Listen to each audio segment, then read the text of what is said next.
We got the Chaz in the house, the Dynasty Diner live every Wednesday, 10 p.m. Central. What's going on, buddy?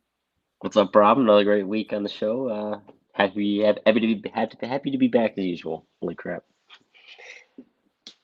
You know this is your 18th show. I did the math. I went through and I realized you've been on 18 shows. Yeah. I mean, so now you can legally get fucked. Legally, you can get fucked 18 times. You've been on the show, so now you're 18 on the show. Yeah. No, anyone that's interested, he's a pretty small guy. He's pretty submissive, so you could probably get some work done with Chaz. All right, Dynasty Diner. We got a couple of things to get into before we get to the rest of the show. We're going to talk about some older values in terms of Dynasty and also some redraft stuff as well. So older running backs, older wide receivers, older tight ends. Are they worth buying? Are they cooked? Is there still some life in these legs? All those kind of things. I want to talk to you about Carnell Tate because, we have the combine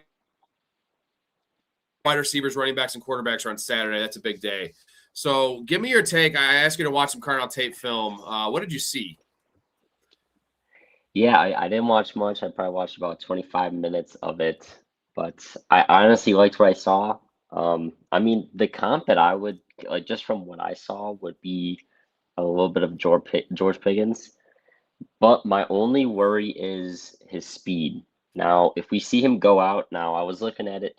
He might go out there and run, a 4.5, George Pickens ran a 4.7, especially at his size. It's more so just no. Pickens was 4.52, 4.52 for Pickens. Oh, I saw 4.47 online, so I'd have to. Damn. Okay. But so same thing. Okay, 4.47. So yeah, same thing. Go on. But if we see him run a slower, like a 4.6 or a higher 4.5s, that would definitely bring it down a little bit. But I definitely love him as like his. I was watching a couple plays. IQ is really off the charts. Hands especially off the charts. Does not it doesn't do the QJ stuff with the catching with the body. Can go out there and grab it. That's kind of where I was seeing the George Pickens. And then yards after the catch, like I said, especially in the NFL, that's going to be about speed and stuff like that. So we'll see if he, we'll see what time he gives. But obviously, he was just a little bit faster than the guys in college. But obviously, the NFL is a very different game. So, see, I disagree with you on the hand stuff. Everyone says he has weak hands, dude. I see a lot of body catches, man. And maybe they're not body catches, but they're not hands catches. They're not high points. That's my concern. And also, he's the number 2 to Jeremiah Smith. He's never been the number 1. He's never been the number 1 on his team. And, that's such a great situation he has in Ohio State. I'm just saying, Marvin Harrison, Storey disagreed with me on this point, but Marvin Harrison's film in college, so much better than Carnell Tate's. And we've seen Marvin Harrison really, really struggle with some of those issues that I see Carnell Tate actually being worse at, right? So, and every year we have these guys that, Quentin Johnson was that guy. I hate to keep on bringing him up, but, can't miss, so athletic, blah, blah, blah. And, he is not as athletic as Quentin Johnson. I don't like him at all. Honestly, I have him at wide receiver 7. And that's a really maybe a hot take. That is bold, Rob. There's a lot of guys. Bold. I like Malachi Fields. I like Malachi Fields from Notre Dame as the same player as him. I think they're the same player. Yep. I think Malachi Fields is more. He's been going up boards. Yeah, I saw Fields just going up a couple people's boards, but I mean, I have Tate at that third spot. I got Lemon at 1, Tyson 2, but man, wide receiver 7. But hey, I've seen you be right about. I see a lot of people mocking him that are fucking Giants at 5. Man, dude, no, that's a mistake. That's a mistake. We should not be taking. We should not be taking Carnell Tate in the first round. Is my thing. He's not a first round pick. Not at all in my mind. I think maybe 7's a little bit low. Maybe I'll move him up to 5. But I have him as a mid to late second round pick. I'd be fine with that. That's way too high. Top 5 wide receiver. We've seen this not work. Well, yeah, I know not. And he's the kind of player that won't work. The back end of the second round, that is a. So I mean, going back to it, let's take a look at where Pickens was drafted. You could say back end of the second. So, I guess you can see similarities there, but man, I still don't think he'll make it past the first based off of. No, he's not going to make. I'm just saying it's a mistake. All right, this one's huge, Chaz. Kyler Murray, Kyler Murray. We had this discussion on the Dynasty show a couple weeks ago.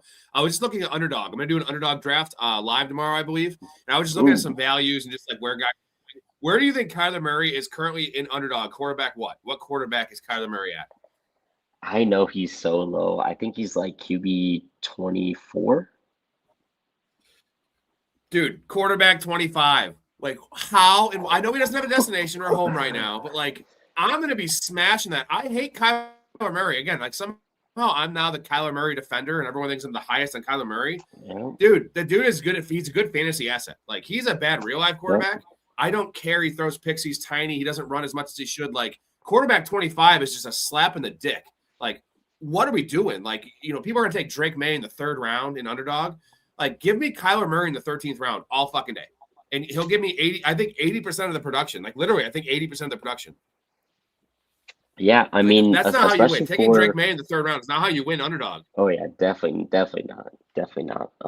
But yeah, I mean, as you said, Kyler Murray, QB 25. I think it's more so people are scared of with the not having a destination as right now. But I think the thing is, like, he will play somewhere, this year.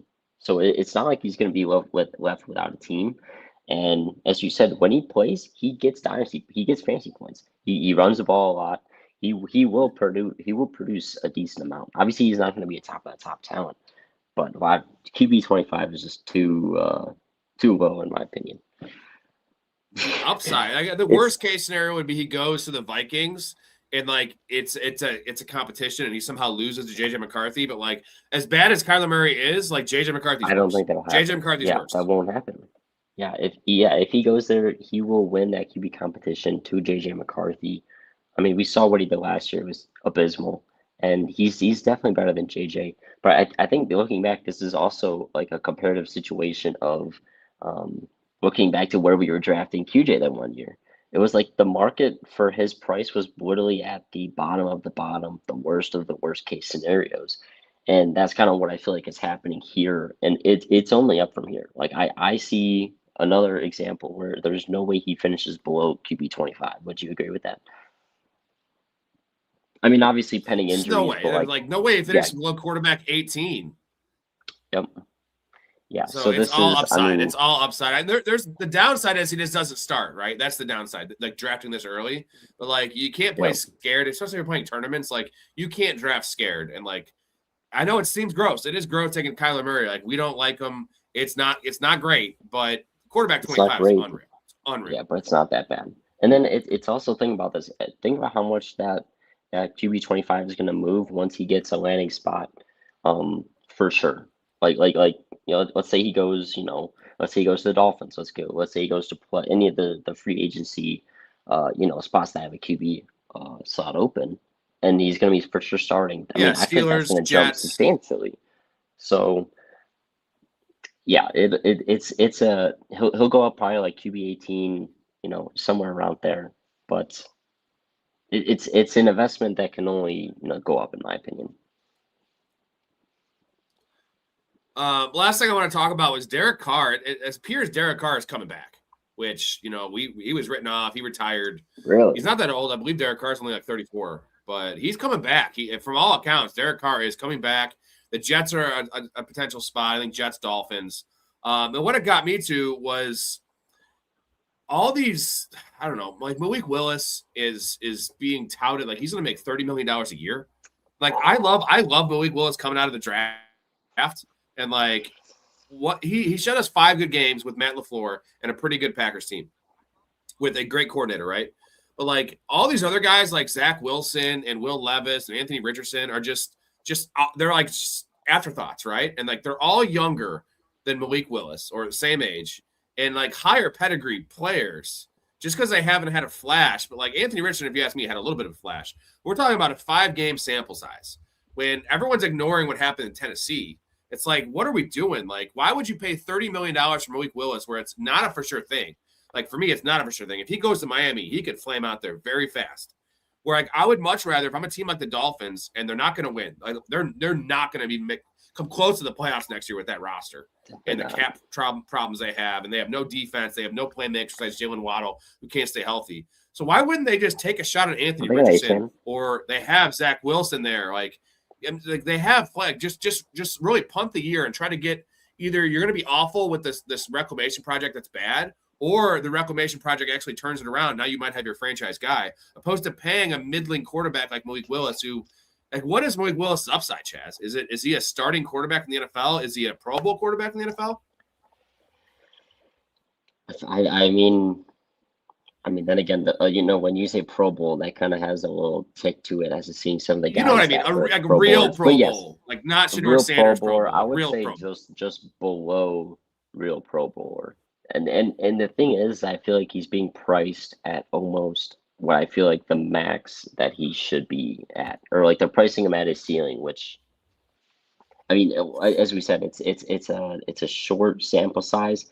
And then again, I mean, I might be just saying this just because I saw him in person, but when I went to go see Anthony Richardson, man, he's still so young as well, and he has an absolute arm. Like he's mobile. I understand he's had the problems, all those things that happen in Indy, but I don't know how a team doesn't go out there and take a chance on him, especially with how cheap his contract is, and then just like I said, he's young, and it's a lot better than spending $30 million on a Malik Willis who only had that small sample size, especially with added on with a great offense and a great head coach that is, I mean, I would say he's top 5 in the NFL. So, and with these guys, it's about pairing them in the proper situation. Now that's partially coordinator, coach, infrastructure, right? Like franchise, that kind of thing. Where you'd want Anthony Richardson to go to a team like the Ravens, something like that, right? Which just being behind Lamar in terms of like the comp of a backup, where you saw with Jared Stidham, as much as they love Jared Stidham, you're not winning a Super Bowl if he goes down. He's not the incumbent guy. Like the perfect spot for a guy like Zach Wilson for me is Denver with Sean Payton. He kind of comps to a Bo Nix level player, still super young. Like, why not just bring him in there? You get some insurance if he goes down. You have some inherent upside. Like Jared Stidham, yeah, he's fine. He'll probably win you 9 games in the regular season. But, like, it's Ricky Bobby shit, man. You're either first or last. Like, why are you trying to play safe with your backup? Like, I understand if it's a 3 or 4 week injury kind of thing where he can kind of keep the boat afloat kind of thing. But, like, give me a guy like Zach Wilson who's still super young. Like, I don't understand why these guys aren't starting at least on teams where they have a realistic path to play, because – I always say this in the NBA, like, you have former lottery picks. Like, I'm just going to buy all of them. I'll buy all the former lottery picks and have them on my bench. If they work out, they work out. If not, they don't. Like, I know they have at least the pedigree. Usually there's a reason they were drafted high. Sometimes it's just stupid, right? Now, Anthony Richardson should have never been a top 5 pick. Like, he was not ready to play. But the reason he was is because he was an all-time monster at the combine. His measurables, his size, his speed, his arm strength, like, it's literally unmatched. Like, he is more athletic and has a better arm than Cam Newton. And Cam Newton's thought of as a unicorn. So, like, there's never been another one like him. And Zach Wilson, okay, that was a mistake. But, like, Zach Wilson has some traits, right? He does have a decent arm talent. Like, I feel like he's mobile enough. Like, he does have some traits. So, like, these guys just need to get jobs. And I know, like, it's easy to play armchair GM, right, and owner. But, like, why not just buy shit cheap? That's just good business. Buy shit cheap, sell shit high. And that's why you see the Packers they're not even thinking about re-signing Malik Willis. Like, even if it was like a team-friendly deal, like, what's the point, right? What's the point? Yep.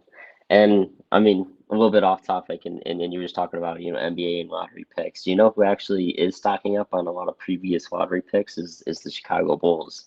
Now, I don't know how much that'll work out, but, it was just something that you were talking about. But then going back to having, a competent backup, it's not about playing safe. And that's also one of the things that I love about what the Bears are doing in locking down Bagent. For a couple of years now, obviously I've seen rumblings about him possibly going to the Cardinals. But I think it means a lot more to have, better than just nothing at your, QB2 spot. And a lot of teams take it for granted. And then obviously with the Broncos this year, it showed that it can cost you a game or two, or it can cost you an AFC championship.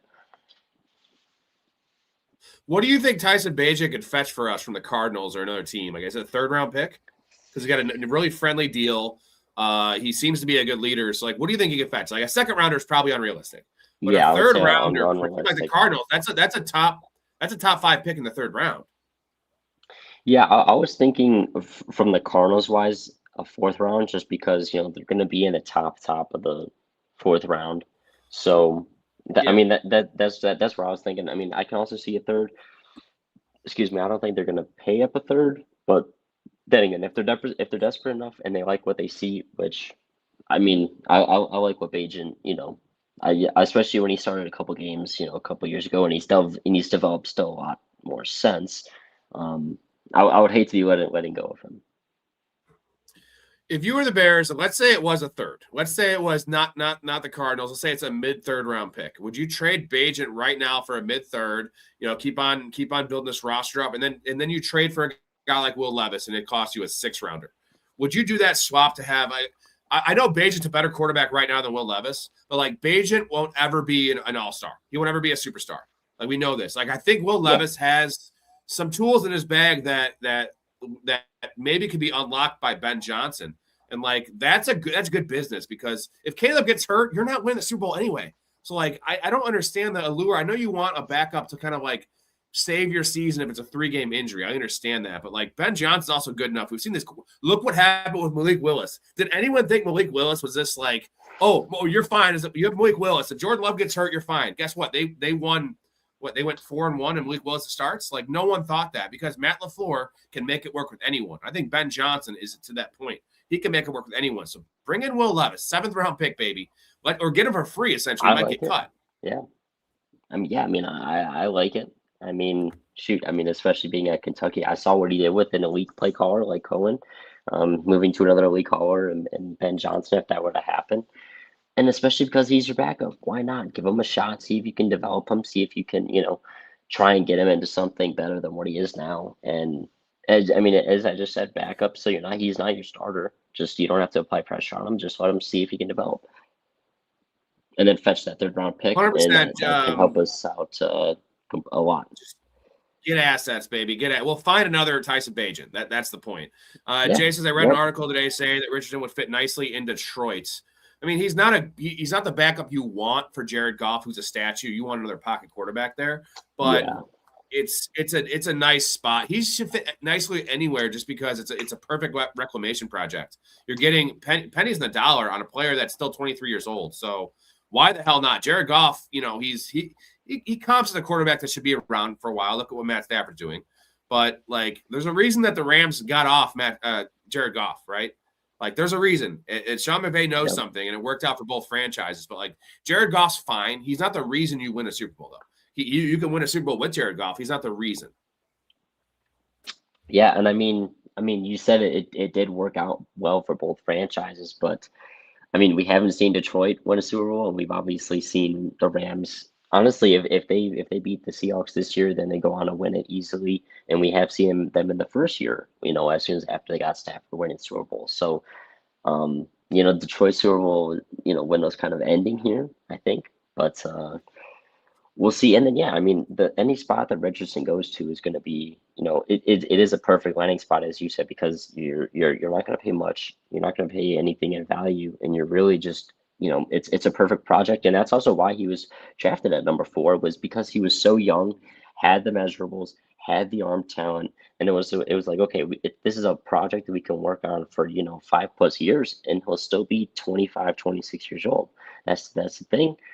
It didn't go that way. It probably went as bad as it could have gone. But if it even just went a little bit better, I think he would still be that starter today in Indy.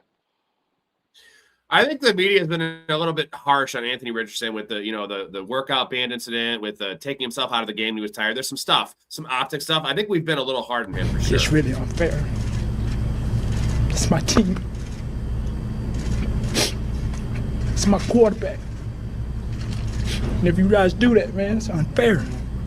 We lost as a team.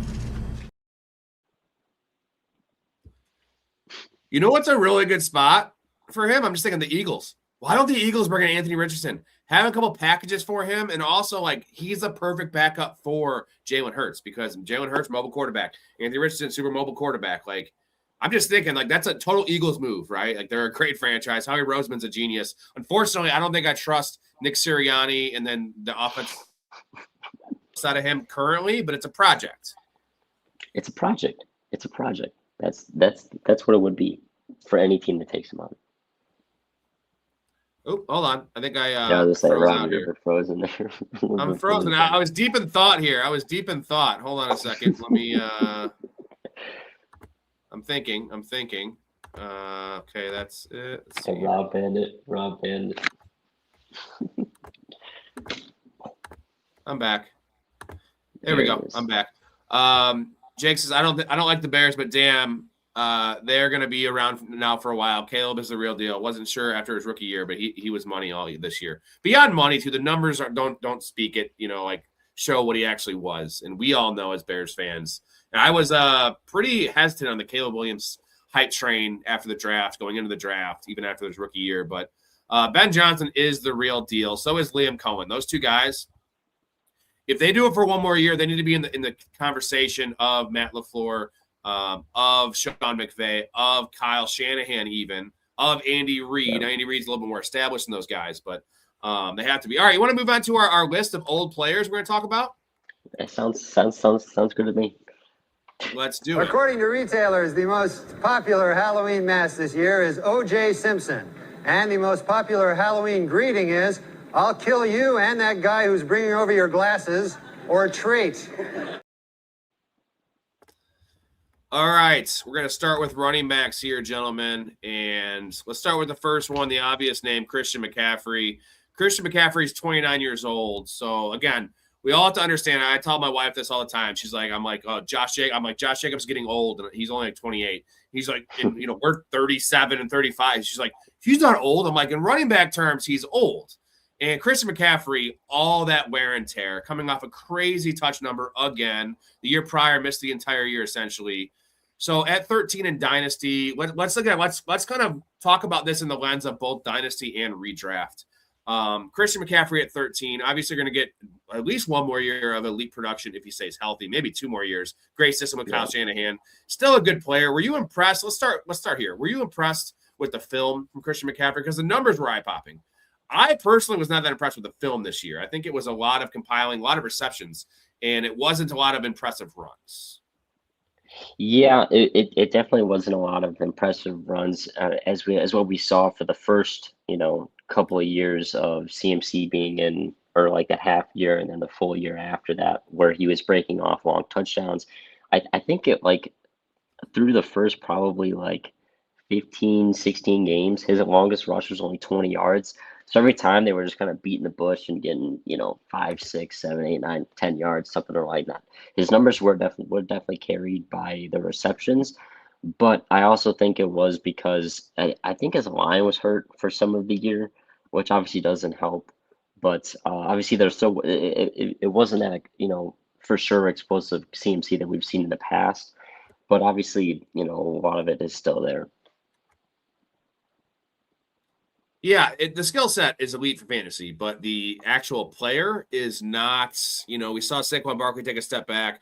I'm telling you, the numbers don't really tell the tale of Christian McCaffrey because the film is still good. Christian McCaffrey he's never been the most talented running back in the league. He is just a jack of all trades, and like the dude is a very good football player. But in terms of being a running back, he's above average right now. But when they fall off the cliff, and it does happen, like Derrick Henry we're gonna get to Henry in a second, has not fallen off a cliff. And he's still the same running back. Let's get to the Mo's comments here real quick. Jets fan here. Do you guys actually like Aaron Glenn calling plays? Yeah, that's the only thing he can do because he's a terrible head coach. Terrible head coach. And I don't know why he got the job there. He's not long for that job, right? I don't know how he didn't get fired.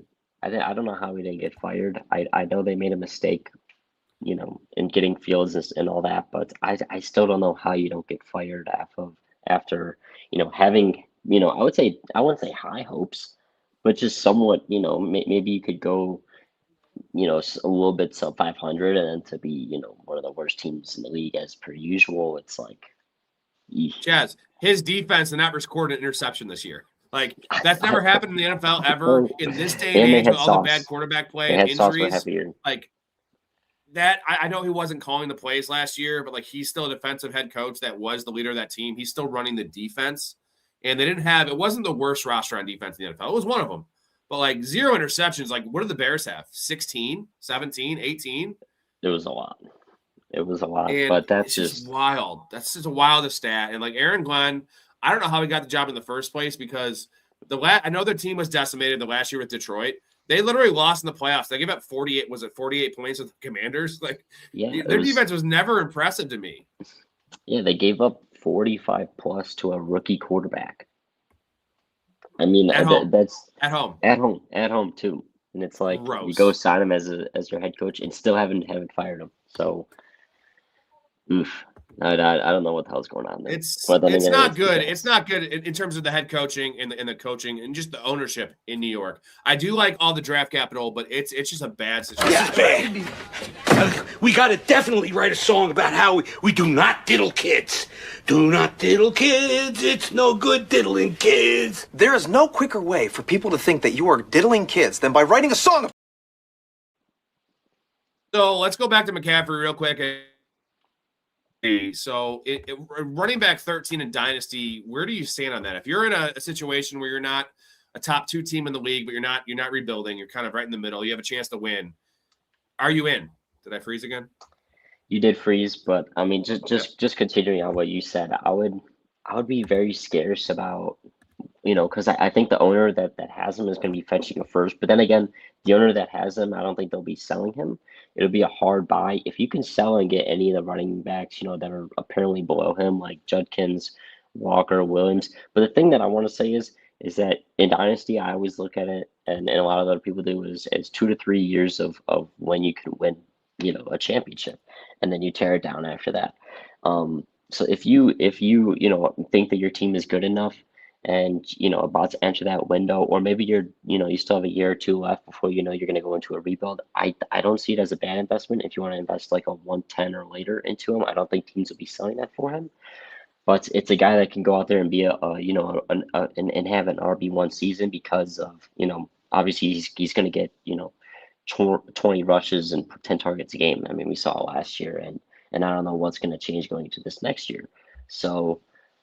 But if your team is aging and you just lost in the playoffs and guys are going to start falling off, I think this is a good time to get off of him when you can.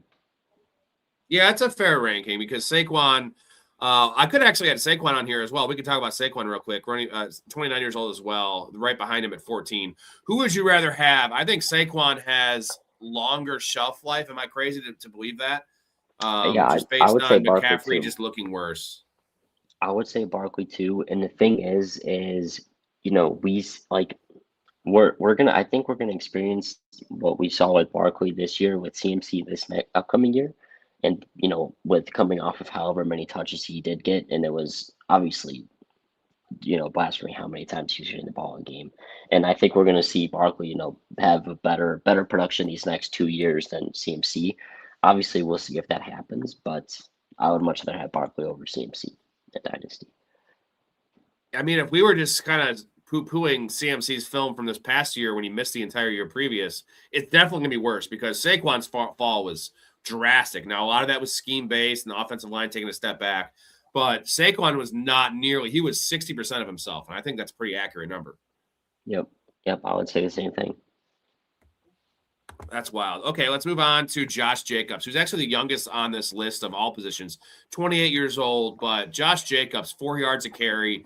He's been living on touchdowns the last 2 seasons, Chaz. And I know it's one argument's like if he stays with the Packers, which is most likely, they're not going to cut him. What's going to change, right? Because he is their bell cow running back. He's also like their entire offense on the goal line. I understand that, but Josh Jacobs. I know maybe we have a sour taste in our mouth because what happened at the end of the year, him playing through that knee injury, which everyone, we love Josh Jacobs. We love Jacobs plays through injuries more than most other players, but it was rough last year. He didn't have a single 100-yard rushing game. Emmanuel Wilson came in there. One game he started, had 120 yards rushing. So I'm not saying Emmanuel Wilson's better than Josh Jacobs. I'm saying it's a good system, a good situation. And Josh Jacobs at 28, let's not forget he was a 20-year-old rookie. I think he's going into his 8th season.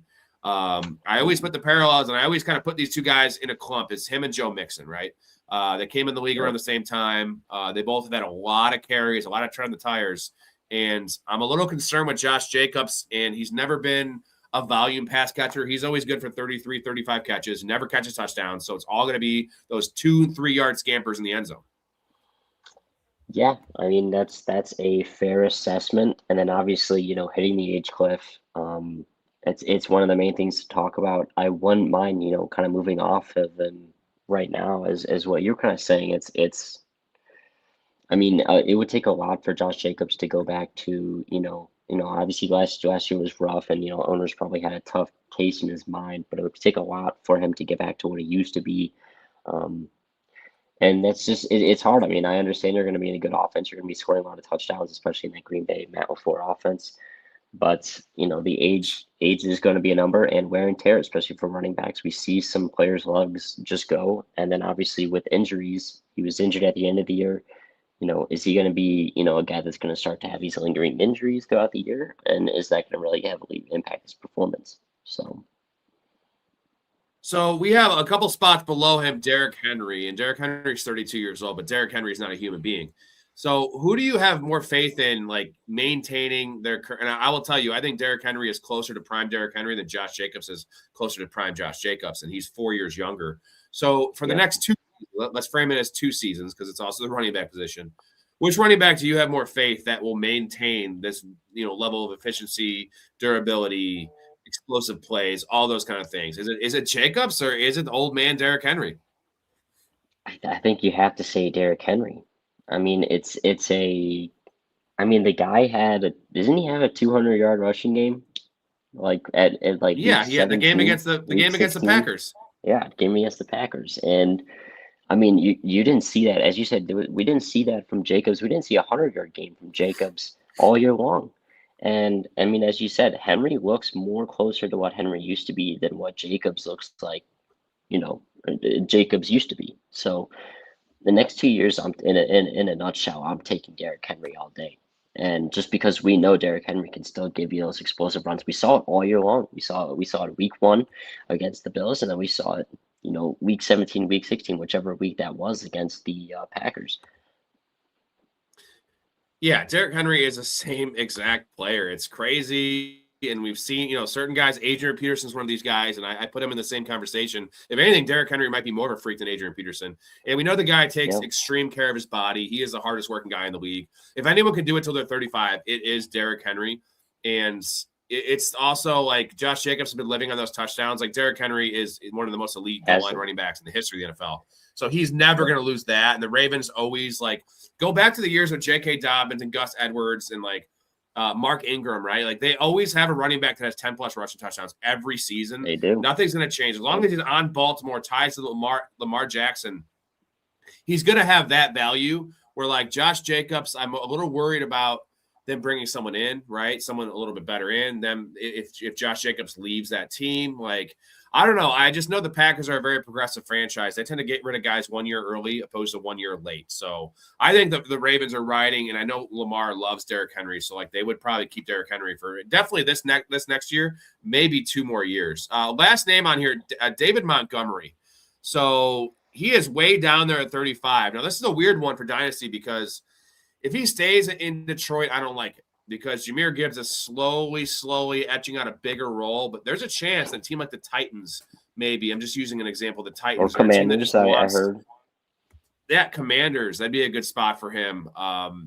That just are going to give him the bell cow role and just say, we trust you and you're tried and true. We want a professional back there, and that would be very good for his stock for this upcoming season. Yeah, I mean, when I see RB35, I think that's a must buy. Just because of how low that price is and the upside that you can get, if you, obviously if it doesn't pan out, what are you losing? You're gonna lose on a Woody Marks or Rico Dowdle, who kind of low key, he was really good last year, but if Montgomery can go to one of those dream landing spots, I think that'll be really good for his production and numbers next year. Is it crazy that Rico Dowdle's only 1 year younger than David Montgomery? David Montgomery's only 28. I feel like the dude's 31. I don't know. Maybe it's because he was with the Bears so long ago. Yeah. 28, it's because he's also slow, right? He's always been slow. And 28 is really young. It's Josh Jacobs' age, right? Where it's I see him much closer to Derrick Henry's age based on, dip in performance a little bit. You think he still has a lot left in the tank, or is it one of those things where he's a slower running back and when he loses it, he's really going to lose it because that 4.7 speed is going to be a 4.9 speed? I think it's going to be, I think he was just kind of, getting his stamina up and kind of waiting to get back to a team that will give him a bell cow role. With what Detroit did and having that 50-50 split the first year, that was really beneficial. But obviously now I don't think he'll be slowing up. But then again, he wasn't on the field a lot last year, so we'll see. All right, that was running backs. Get your questions in, boys. We're going to hit you guys with the intro and then get back with some wide receivers, and they're going to finish things off with the tight end position. There's a lot of old tight ends, Chaz. A lot of old ones. Here we go. A lot of them.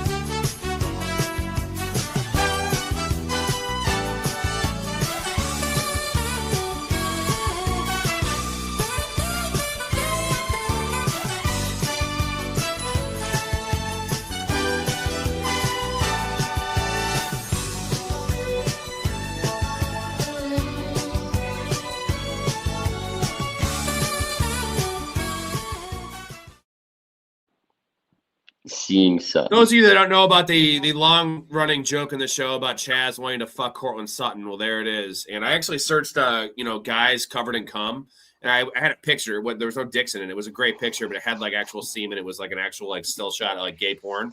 And I was like, that's the one. I don't want to have my channel just be deleted in case, someone's, somehow YouTube, was like, that's cum. And so I went with the water. I thought the water was a little classier, but I feel like the first picture, I can send it to you. It's a better example. Oh, I do not want to see that. You, right? I said it one time, week 5, week 6. I'm like, oh man, Cortland Sutton, looking at the numbers, great. Next thing I know, it's been that long time running joke where I'm just infatuated with Cortland Sutton, I guess. But he is every answer to every question was Cortland Sutton to you, and that was the problem. And it was also a bad time because that's right when Cortland Sutton really hit that bad part of the season. And it was so bad. I feel like you jinxed him. It aggravated me. It really did aggravate me because I was so high on him. Looking at the numbers, looking at film, and then next thing you know, we just drop off a cliff. And I'm just wow. I just looked like an idiot, Yeah, you did. There's Helen Hunt. Hello, Helen. How you doing today? You look lavishing. Not so good in this one. That's not the best Helen Hunt. This one is not great. Yeah, the lighting. Anyways, shout out to all the Patreon supporters. We had some people leave the Patreon. That's on them. I know it's a dead time in the season. They're not getting a lot of value. Obviously, they can't place my bets because there are no bets.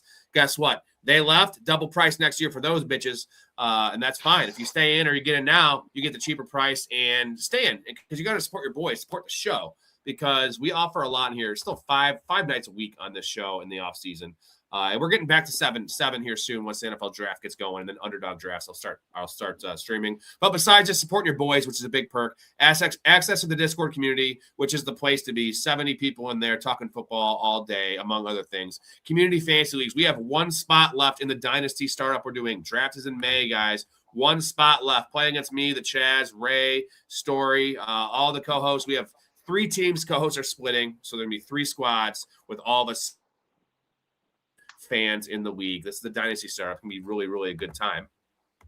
Also, you get guest appearances on the pod if you want to. Come sit with us, talk football with us, drink some beers with us. Free merchandise giveaways. I'm still doing the every month hat giveaway, guys. Shirts are coming soon. I'll do the drawing here tomorrow or the next day for February. So you still have time to get in. There's only 7 people that haven't had hats that are in there that are eligible for the giveaway. So get in there now. And the biggest perk of all is access to my early plays. I know this isn't as relevant right now, seeing as there's no NFL. We will have a lot of NFL draft props. You want to get in there for that. 96 and 58 last season, 205 and 125 all time. Those are even odds prop bets. Professionalfanatics.com or go in the description. Jake Robb, you should definitely look into it. Join the community, man. I see you in here a lot. You are very engaging, and I can tell you know ball, and you play Dynasty. So, we're in there. Put it this way. Who just joined? I forget the guy's name. I can put it up. He's the most recent joiner here. It is – who is it? Which one is it? Which one are you talking about? We got Cruz, Jonathan.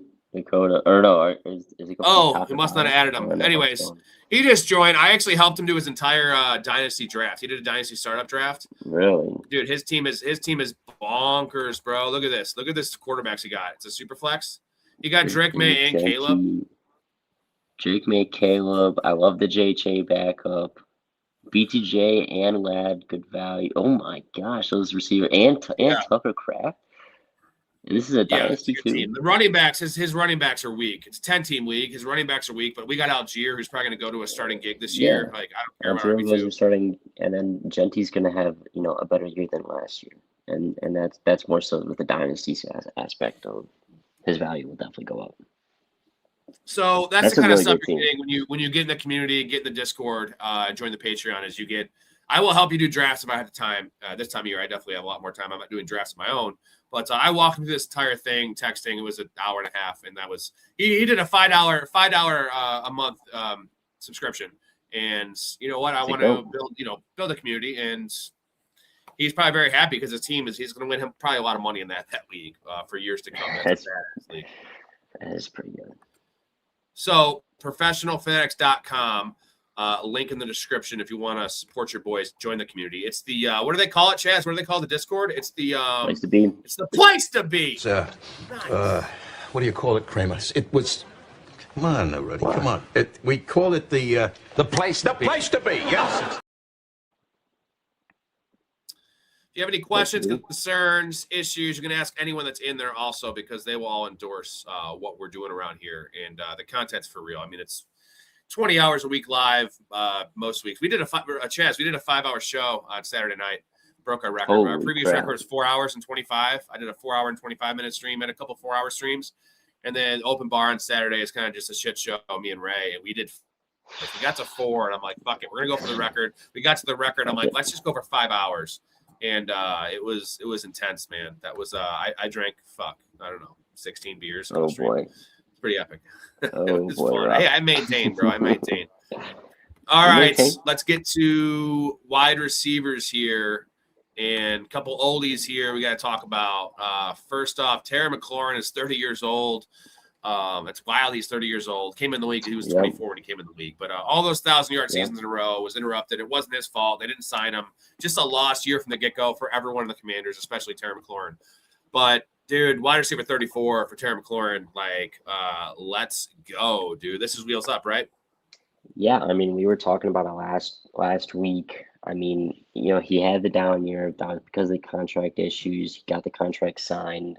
It's just too low for a guy like Terry McLaurin, especially, he doesn't have the wear and tear. I know he's 30, he's on the older side, but the wear and tear wise is not there. And I think this year should be wheels up for him.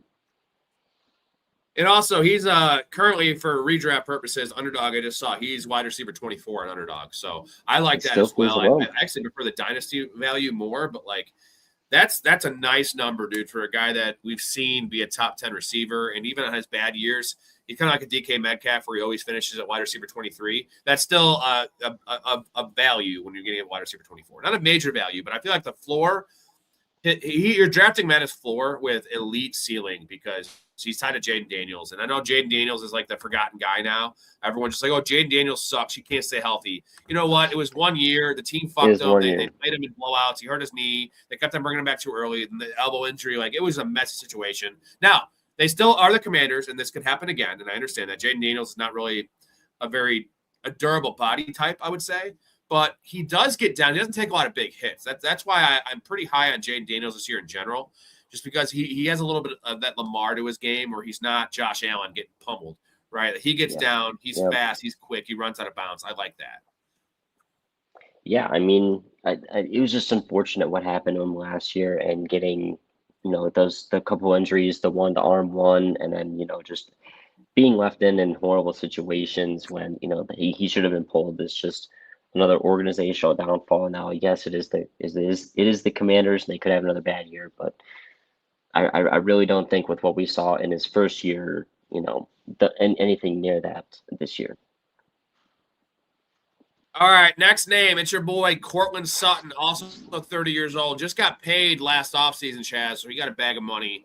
Tied to Bo Nix, which isn't bad. Now, I think they're going to bring in a 1B at the very least, maybe a 1 and make Yeah. Cortland Sutton a 2, which I don't think would be a bad thing for Cortland Sutton. Maybe I think it would work better. coverage.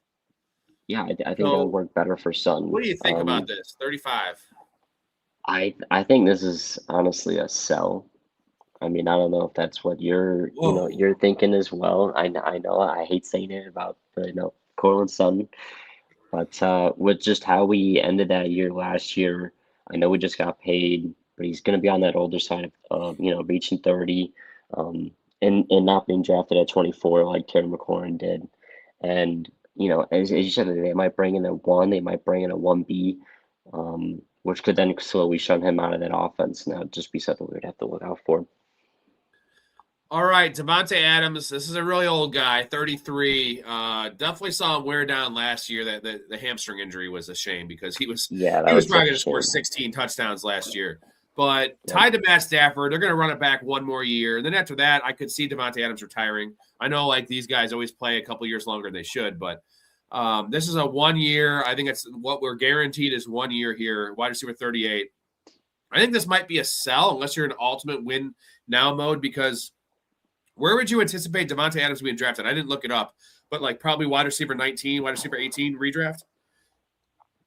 Probably.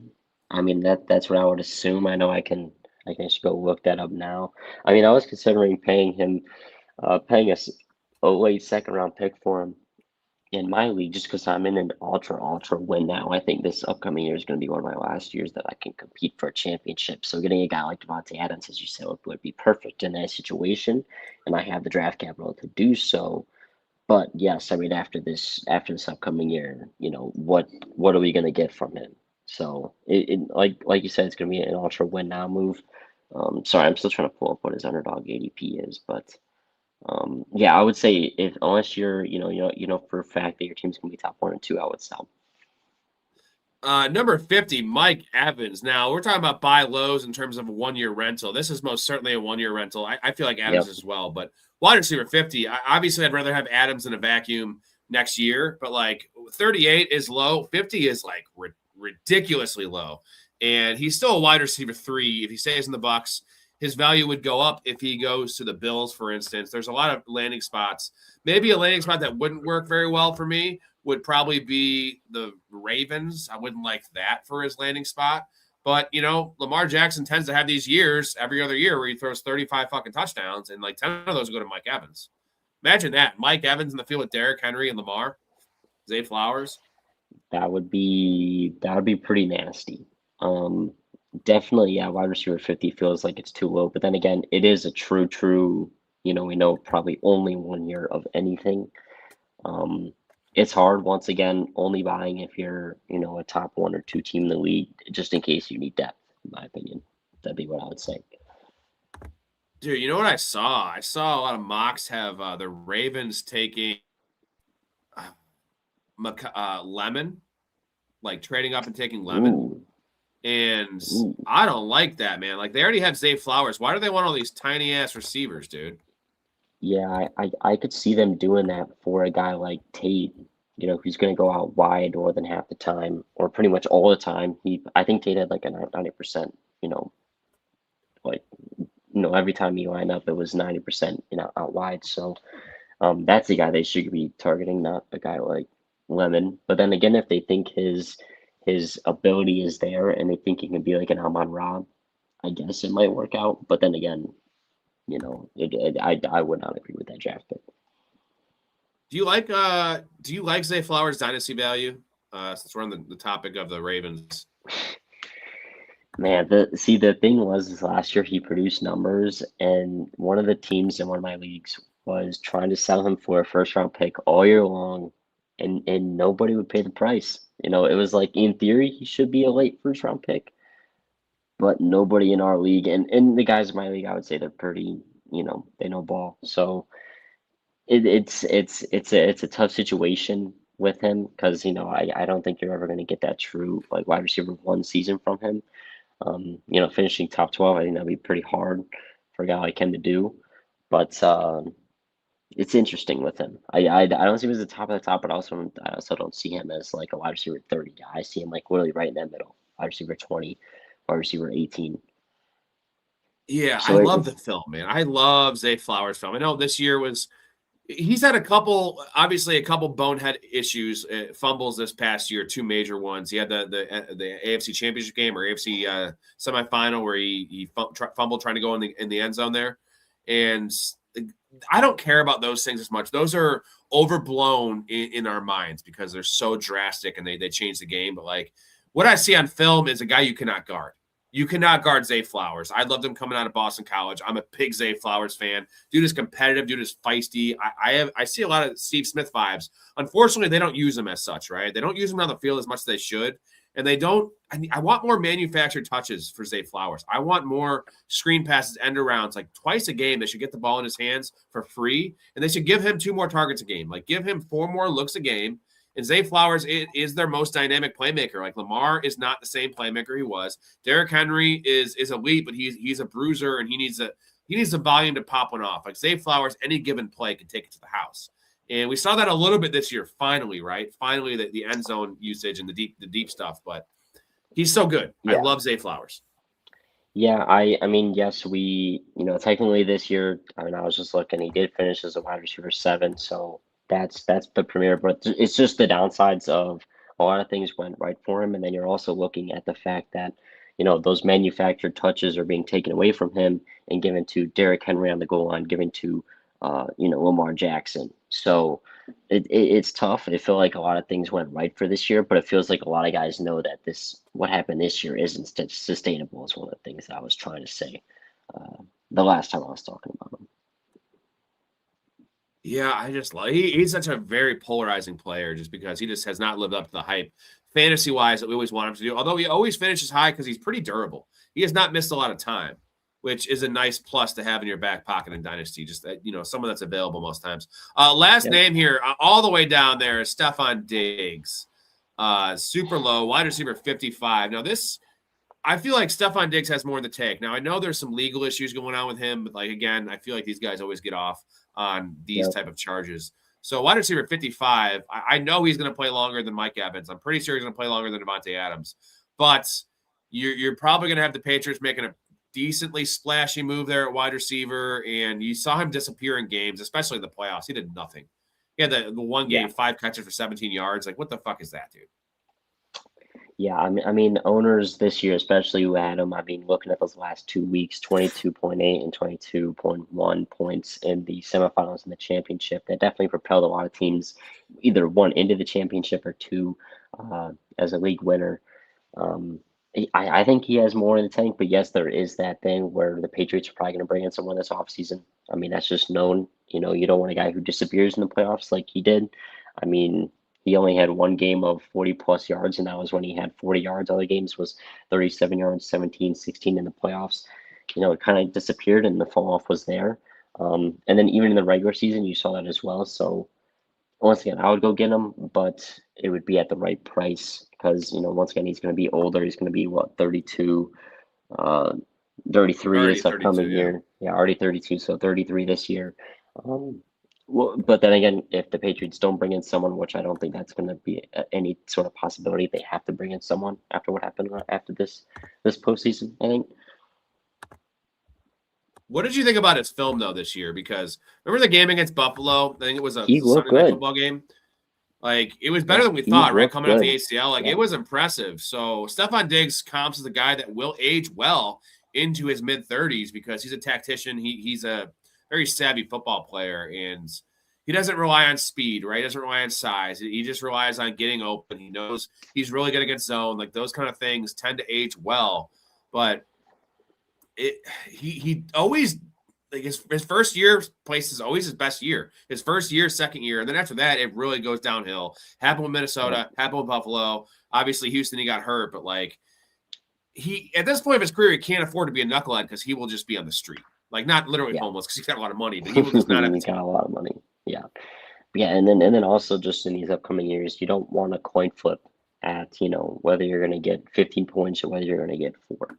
So it's maybe another depth piece that you can try and acquire and see, how he's going to be, doing next year. Is he going to get consistent targets, or is he just going to be, one game he could have 10, one game he could have 2. So we'll see moving forward with him. All right, let's move on to tight ends and Mr. George Kittle. This one's interesting because that draft I was telling you about, I spoke about that I did with the new Patreon subscriber. Someone took George Kittle a round and a half ahead of Tucker Kraft and ahead of like Harold Fannin and shit, which is just wild. So George Kittle, 32 years old, going to be 33 next season, coming off a major Achilles injury. The guy's been beat up throughout his career. He's also tied to, as much as we love Kyle Shanahan, he also treats his players like dog shit, like indentured servants. And he just, plays George Kittle every single snap, plays him every single blocking snap. I understand he's amazing at run blocking, but that's not good for his longevity. If you're a fantasy owner, a dynasty owner of George Kittle, that's not what you want to see. You want to see him on the field running routes, not blocking as much. That's always going to be part of his game. He's elite at it. That's why he's one of the best all-around tight ends in football. He has been for the last 10 years. But tight end 14, is that fair because you get a couple of years? But, is this year even going to matter? He said he's targeting week 5. I don't believe it. I think it's a week 8 return. And, what are you getting? You're getting a shell of his form. It's a low return, too. Yeah, it'll be a slow return. And he's going to be, as you just said, a shell of his former self. Tight end 14 in Dynasty is just way too high. I would go sell for, a lot of those younger guys that are, especially that, Stowers right below him. I was doing a little bit watching him. I love Stowers. I love the numbers. I would definitely do that. But just more in general, if you get actual draft capital for Kittle or move them off for anyone else. And then also it's going to be hard because you're not going to get any production this year. And if you had him, your team was probably really good in the past. So he's a sell for me. Yeah, I like that guy down there at number 30, Michael Trigg. That's my boy this year. That's my boy. Have you watched any Michael Trigg out of Baylor? I have not. He is. I think he's going to be what we wanted Kyle Pitts to be this whole time. Go watch yourself some Michael Trigg after the show. This dude is crazy. Now, the measurables are going to be very important for him. Not so much speed, but he's a guy that was listed at 220 in college, and I read the reports he's 240. If he weighs in at 240, I'll be all about him. If he's 220, we've seen that fail time and time again in the NFL, the oversized wide receiver, undersized tight end. That doesn't work. But if he's 235, 240, this dude's hands and his playmaking ability with the way the NFL is going with a lot of 12 and 13 personnel, give me Michael Trigg. Where it goes, obviously, but yeah, George Kittle for me is too rich at tight end 14. Obviously, the list around him is terrible though because Brenton Strange, Jake Ferguson, Sadiq, Stowers, Mason Taylor. Would you rather have Mason Taylor? I know it's a weird because. Obviously, I want George Kittle, but you're going to get a year or two maybe of good production, and this year might be a wash. I would much rather sell him for Goddard plus. That's what I would do if I had Kittle on a team that was good because most teams that are good or most teams that Kittle around were probably really good. I mean that's how it was in all my leagues. If any team had Kittle, they were definitely great. So. All right, Dallas Goedert, the aforementioned, very, very old. I didn't realize he was 31. And yeah. Uncertainty where he's going to go. Do you think he stays in Philly, first and foremost? I mean, from a dynasty perspective, I would say you hope so. Just because this year they manufactured those goal line touches for him a lot. Actually, I don't know if you remember seeing that, but they would be on one or two all the time, and they would just do that quick out or the quick screen pass to him, and he would score on it, a lot. So that was, one why Hurts had the lower season than he did, and Saquon as well as his lower end season. They got him. I mean, how many touchdowns did he have? You probably had 12, right? 9. Oh, 9.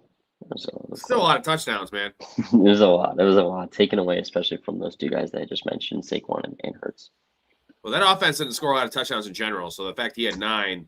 When Barkley had 9 or whatever it was, and AJ Brown had he had as many as any of those guys, and it's Dallas Goedert. So it's a good. You want him to stay there. If you're an owner of Dallas Goedert, you want him to stay in Philly, right? Especially if AJ Brown gets moved. Definitely, and if he does move out of there, it'd be an even more. You want him to stay there because then he's going to get more targets overall, and then more targets in the red zone. We got MVP in here. Shout out MVP. Appreciate you, brother. MVP is a professional fanatic. Guy's still dropping super chats because he's a G. He said missed the 5-hour stream, so you're gonna have to run it back.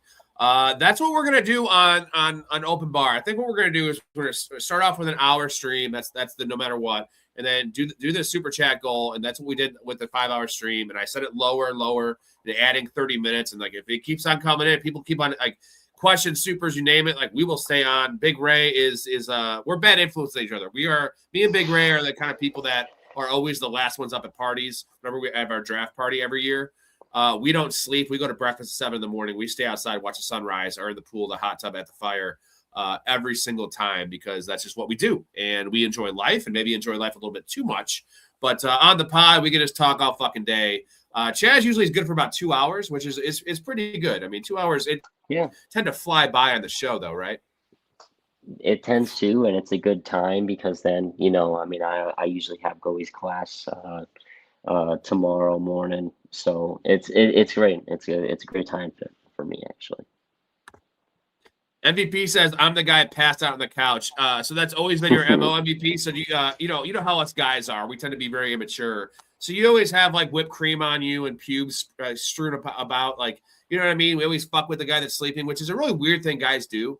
It's very gay. And like guys are inherently gay. And that's kind of what we do. So is that you? You always have people fucking with you, right? Your hands are what makes it possible. Your shoulder pads are hard and stiff. Your hands are tender and they can move and caress the ball. that's kind of gay, but hey. I'm always the one fucking with the guy on the couch. So I'm never sleeping. So yeah, I'm the guy. I know better. That's one of the reasons I never fell asleep.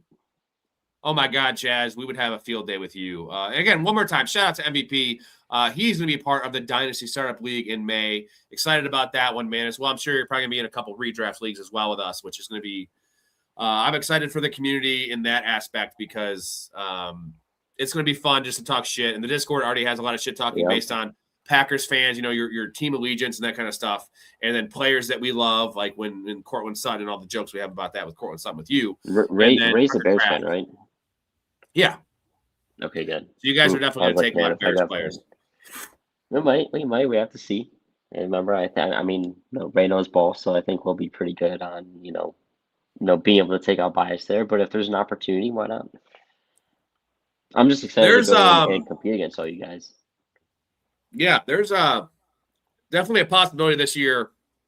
I'm going to be getting a lot of shit about my Travion Henderson hate if he has a big year. And then Carnell Tate, obviously, I don't think I'm going to come around if I have him at wide receiver 7 right now, and then the combine happens. And let's say I move him up to wide receiver 6. He is not cracking my top 5. I'm telling you that right now. I'm planting my goddamn flag. I'm not doing this for I'm going to say what I honestly think is going to happen. That's how I'm going to draft. I'm going to have thousands of dollars on the line and not drafting Carnell Tate, and for a reason, because I don't believe in the player. And if it works the other way, I'll have to eat it. I had to eat my Colson Loveland hate, which me and Storey were both really, really off Loveland, the real life pick, the fantasy draft pick. And that was an L, right? I'm still riding high on Michael Wilson, baby. But, oh,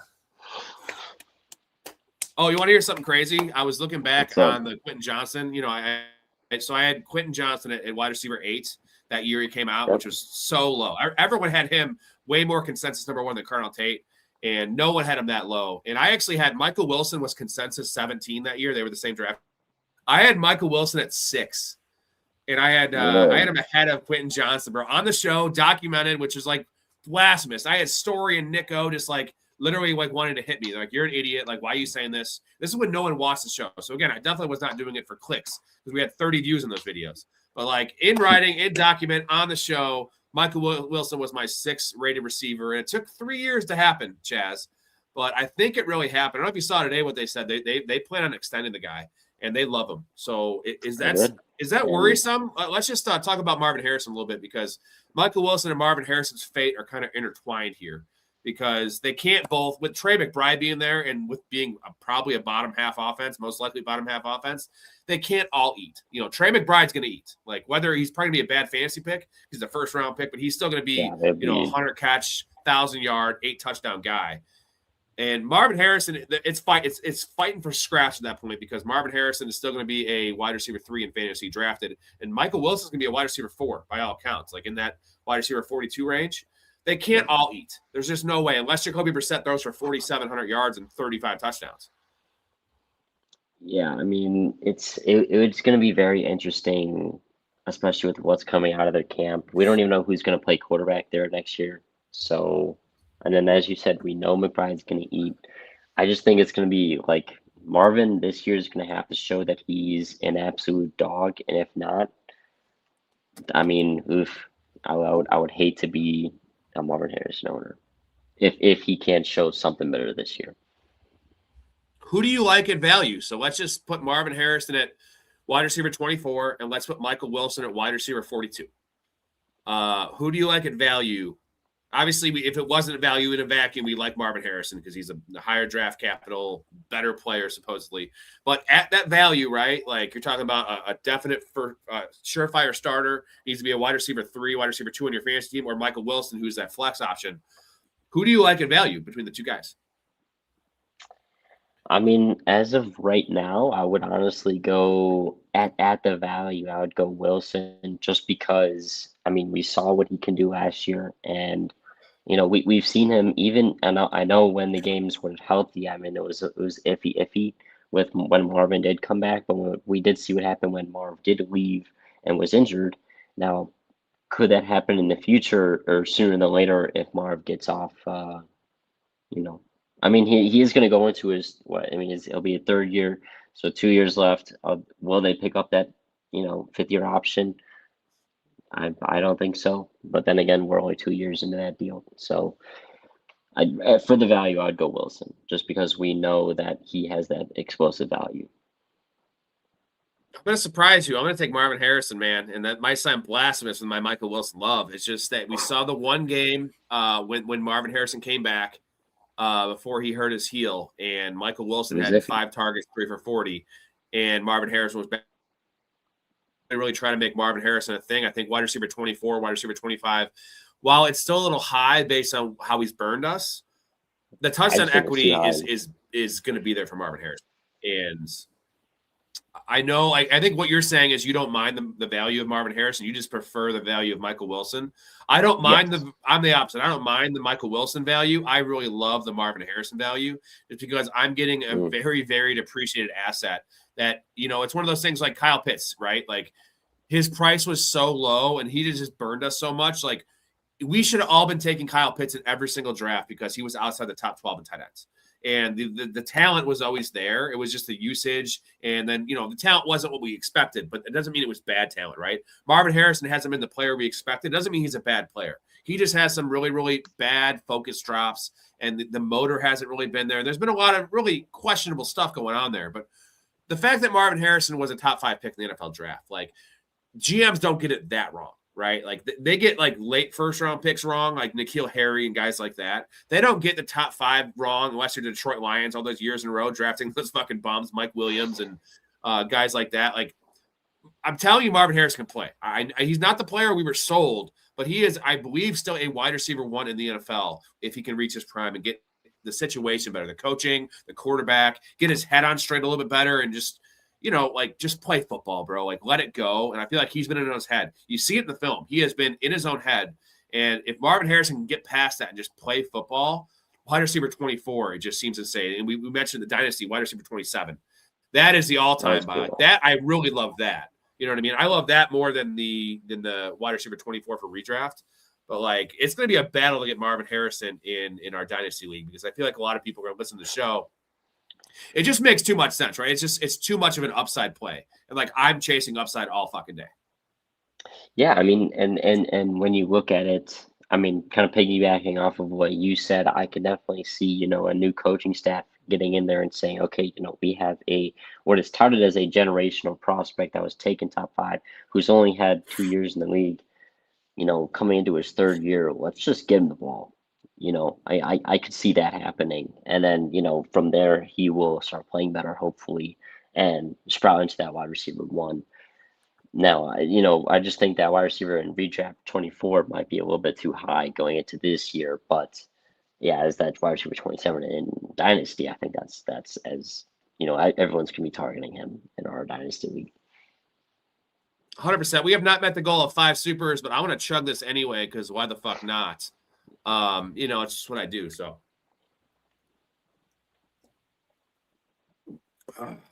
Chaz can learn a thing or two about how to chug.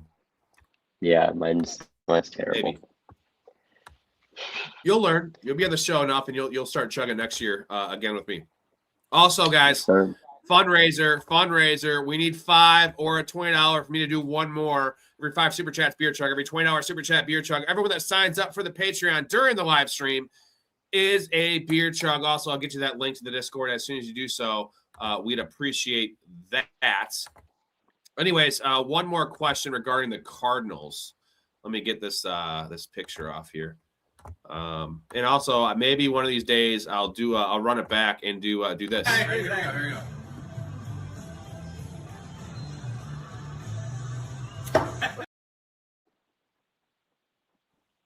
Chaz loves that. Rob. Yeah. Support your boys, though, and I will support you back. Yep. Let's see, where's the comment here? So, who's the Cardinals quarterback next year? Brissett seems to like Wilson a lot. The Cardinals like Wilson. I love Wilson. Wilson's film he made 5 seasons worth of acrobatic, insane catches in a 5-week stretch. Now, granted, he was getting 13 targets a game in those games, but targets are earned. He earned those targets because he was open and he was also trusted by Brissett. And that's what's up. So, do you think Brissett's back there? Are they just going to run it back with Brissett? Because I talked about this in a stream a couple days ago. That is the hardest division. Now, it's not hard because in terms of the other teams, because there's one team that's out of the equation, which is the Cardinals. But look who's ahead of them, right? 49ers, win now mode. Kyle Shanahan never has bad seasons besides 1 year. Seahawks just won the goddamn Super Bowl, and the Rams are running it back with Matt Stafford for the year of all years of Devontae Adams coming back. They have 2 first-round picks. They're gonna go win now mode. So they have no hope. I feel like them the Raiders and the Cardinals have no hope. There is no hope of them making the playoffs. 0% chance. Would you agree? It's hard to say 0% chance. I think 0. They have 0.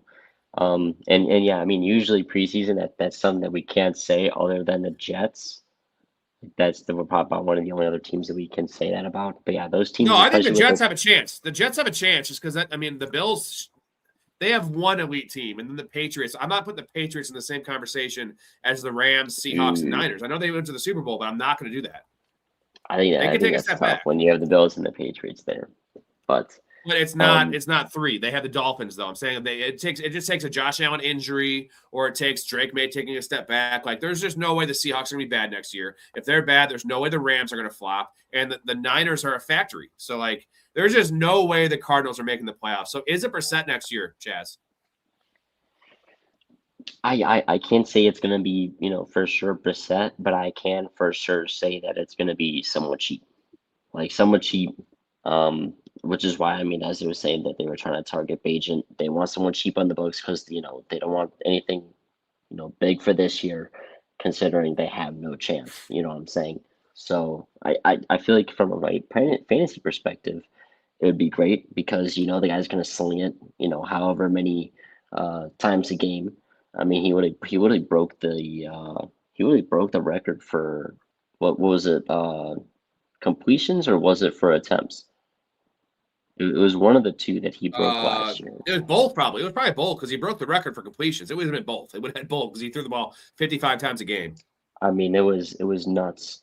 So, yeah, from a fantasy perspective, and having McBride and having Wilson, having Marvin Harrison, I would say those owners would want to have him back. But once again, we don't know what's in the mind of an NFL GM, NFL head coach. We'll have to see what comes in the next upcoming weeks and free agency in the combine. Pytel says Tua and Kyler are switching teams, I think.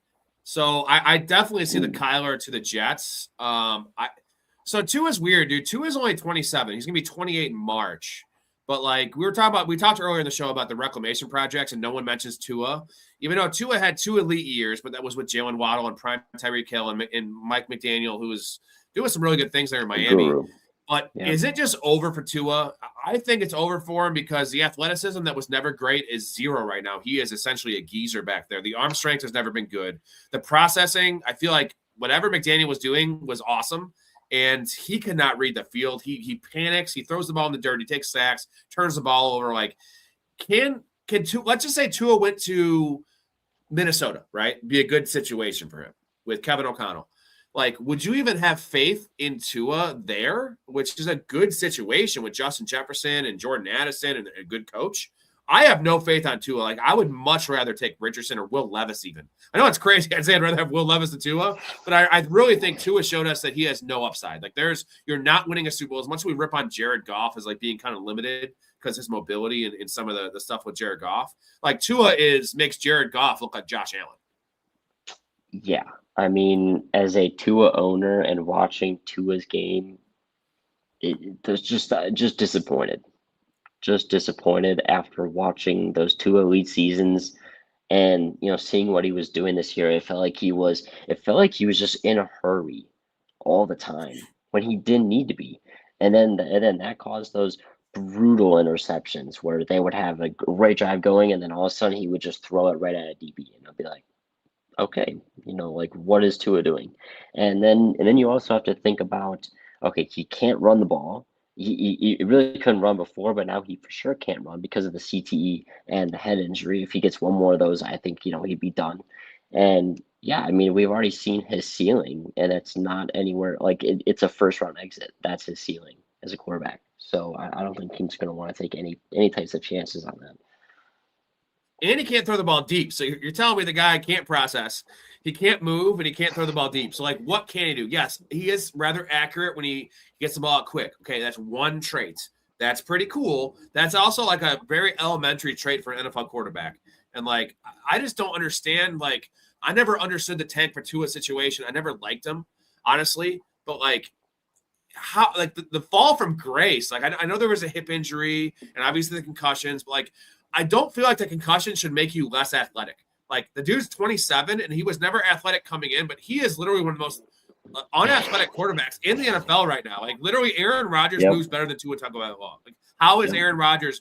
Is it the ayahuasca? Like, how is he fucking quicker and more agile than Tua, who's 200 pounds? I mean, I wish I knew. And then it goes back to looking at where he was drafted. Wasn't he drafted above Herbert? Am I just tripping on that? Yes. No, he was drafted ahead of Herbert. It's just, organizational failures once again. And they're just reaping the repercussions of, their horrible mistakes. Moreau, this is the new Patreon subscriber. This is his Dynasty team I showed you. Moreau, we're going to pull up your Dynasty team. I was waiting for you to get on. This is what I do for my loyal people. We got to get Dallas Goedert's name off here because that's just gross. Fuck you, Dallas Goedert. Yeah, that's a gross. All right. I mean, some of them are gross. I'd rather have Helen Hunt. I'd rather have Helen Hunt up there than Dallas Goedert's name. You think Dallas Goedert would bang Helen Hunt? Would you bang Helen Hunt? Am I getting paid? No, for free. It's Helen Hunt, bro. She was in Twister. She was in Castaway. She's 54 years old. Like, come on. Maybe older than 54, but whatever. She's in her 50s. She's got no money. Because I could say I banged Helen Hunt. Like, it's a fucking good story, dude. She's got enough money to pay me. That's Chaz, you have a lot to learn, man. All right, anyway, this is the team we drafted. The only pick I didn't like, which actually I could be wrong on, is Ladd McConkey, because Ladd McConkey was taken ahead of – he took him ahead of Thomas and Garrett Wilson and Marvin Harrison. But tied with Herbert is nice. So this is a 10-team league, super flex.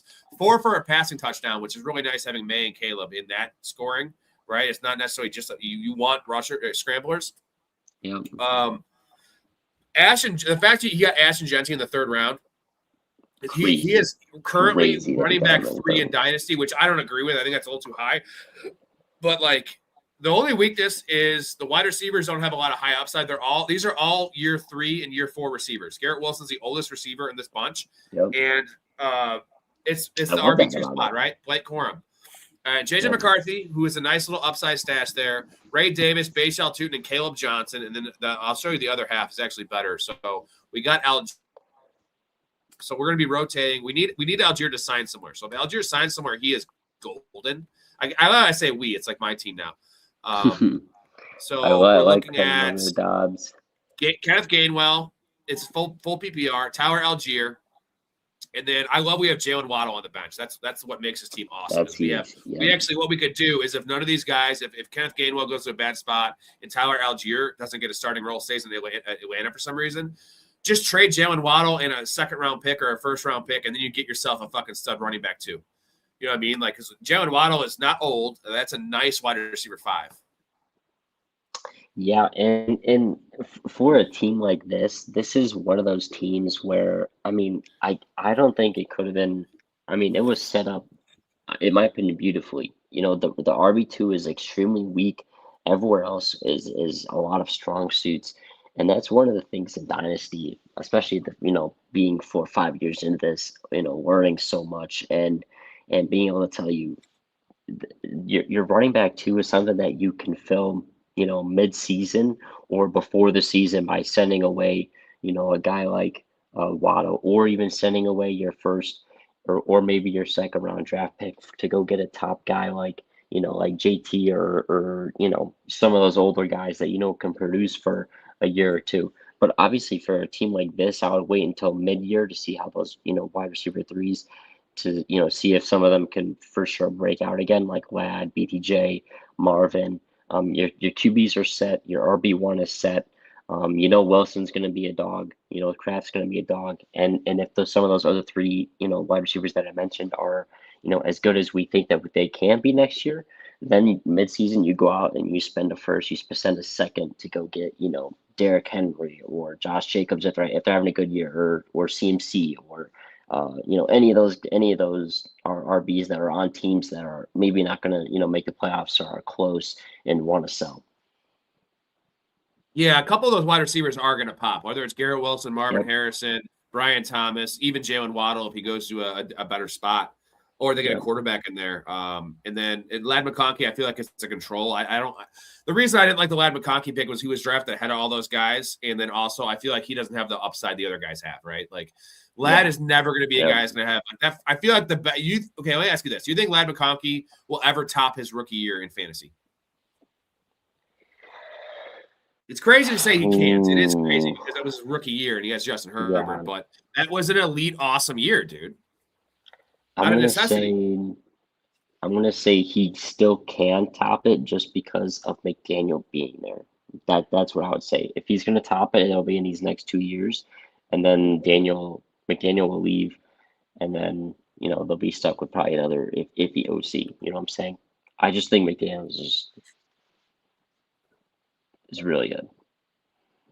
He is, and the thing is, I don't think he's long for that job. So it's going to be one of these situations where Ladd has a nice year. I don't see it happening much. I'm just kind of throwing this out there. Let's say he has a 90 catch, 1,000 yards, 6 touchdown season, which would be good compared to what he had last year.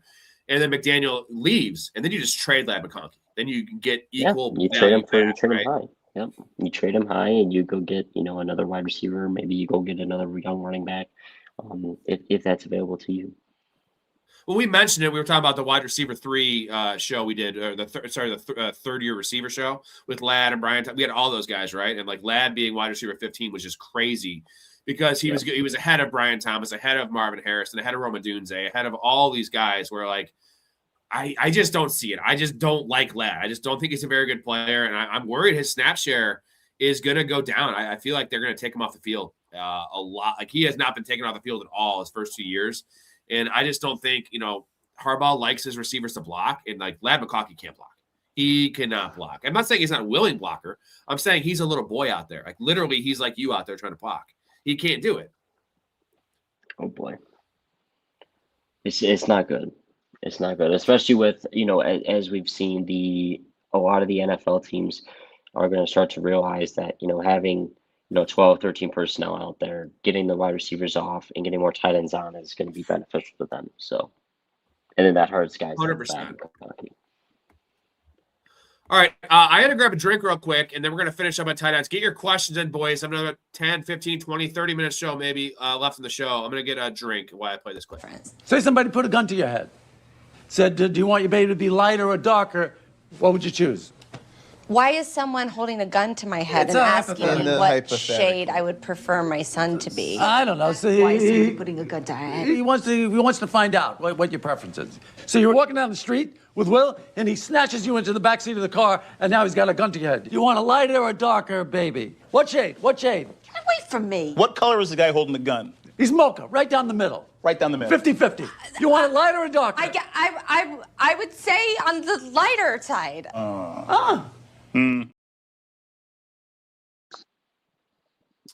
Wrong decision. Dude, don't be worried about if Ladd McConkey's the problem in this team. That's why this team is so good. Like if we're nitpicking the Ladd McConkey pick, if that's your like weakness in PPR, your team's stacked. The quarterbacks, like we went through it. The team is unreal. I feel like this team would be good in it. This would be a good team in an 8-man league. I feel like this would be an average team in an 8-man league. And this is a 10-man. I know 10-man isn't like crazy deep, but like it is a deep roster and a super flex. And you have Drake May and Caleb Williams, who in my mind are both options, right? You have 2 top 6 guys that are young and scramble. Yeah. So, yeah, this especially if you have some of those, you have 3 or 4 guys that are in year 4, year 3 wide receivers, and then Genty, who's going to be going to his second year. This can be, especially a true dynasty in the making.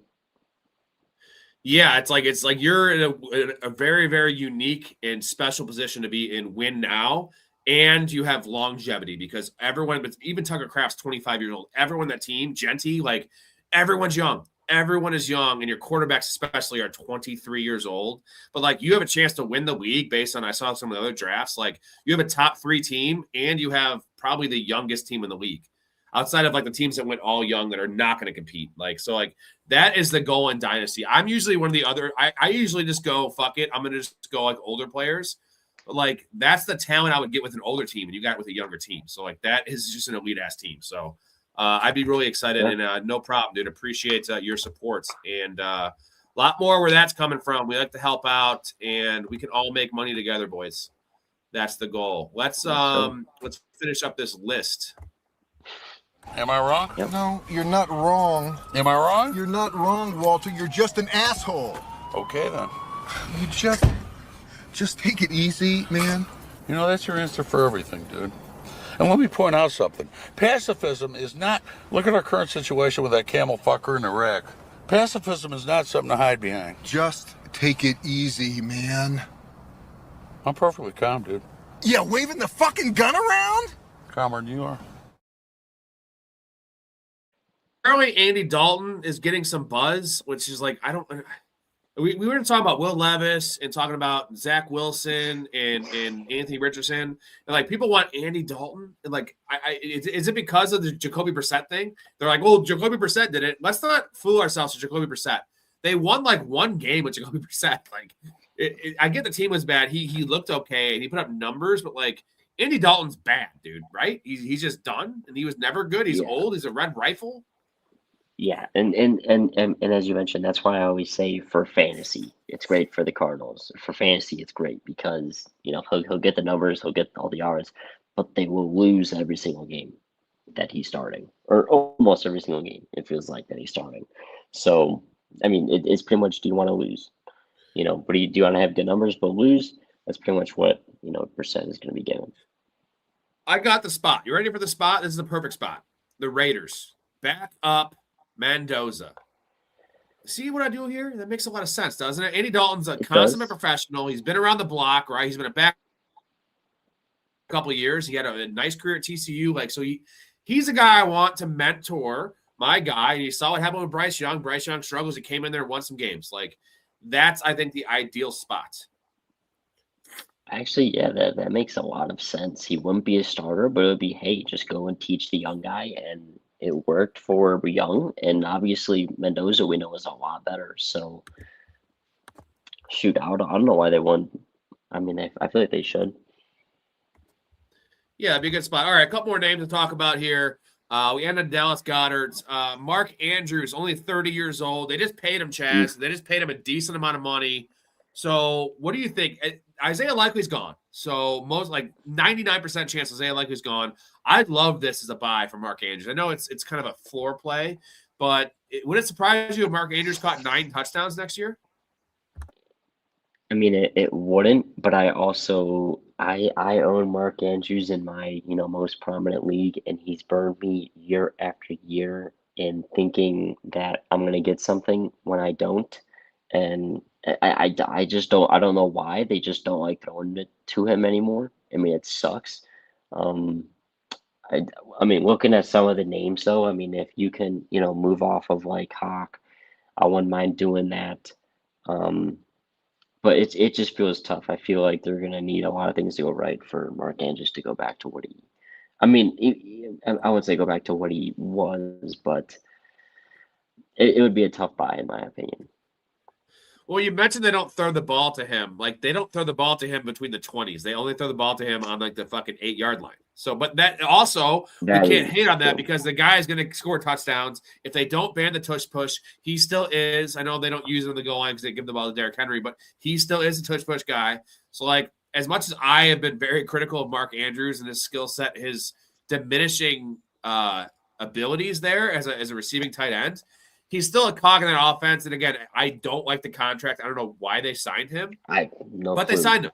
They signed him though. So like whatever the case is, if you have him in Dynasty or you want to buy him in Dynasty, like you got to follow the money a little bit. And he's going to be there next year. He's going to play a lot of snaps. He's going to get a lot of looks in the red zone. And maybe there's a chance there's a little resurgence. I feel like the value here is just insane.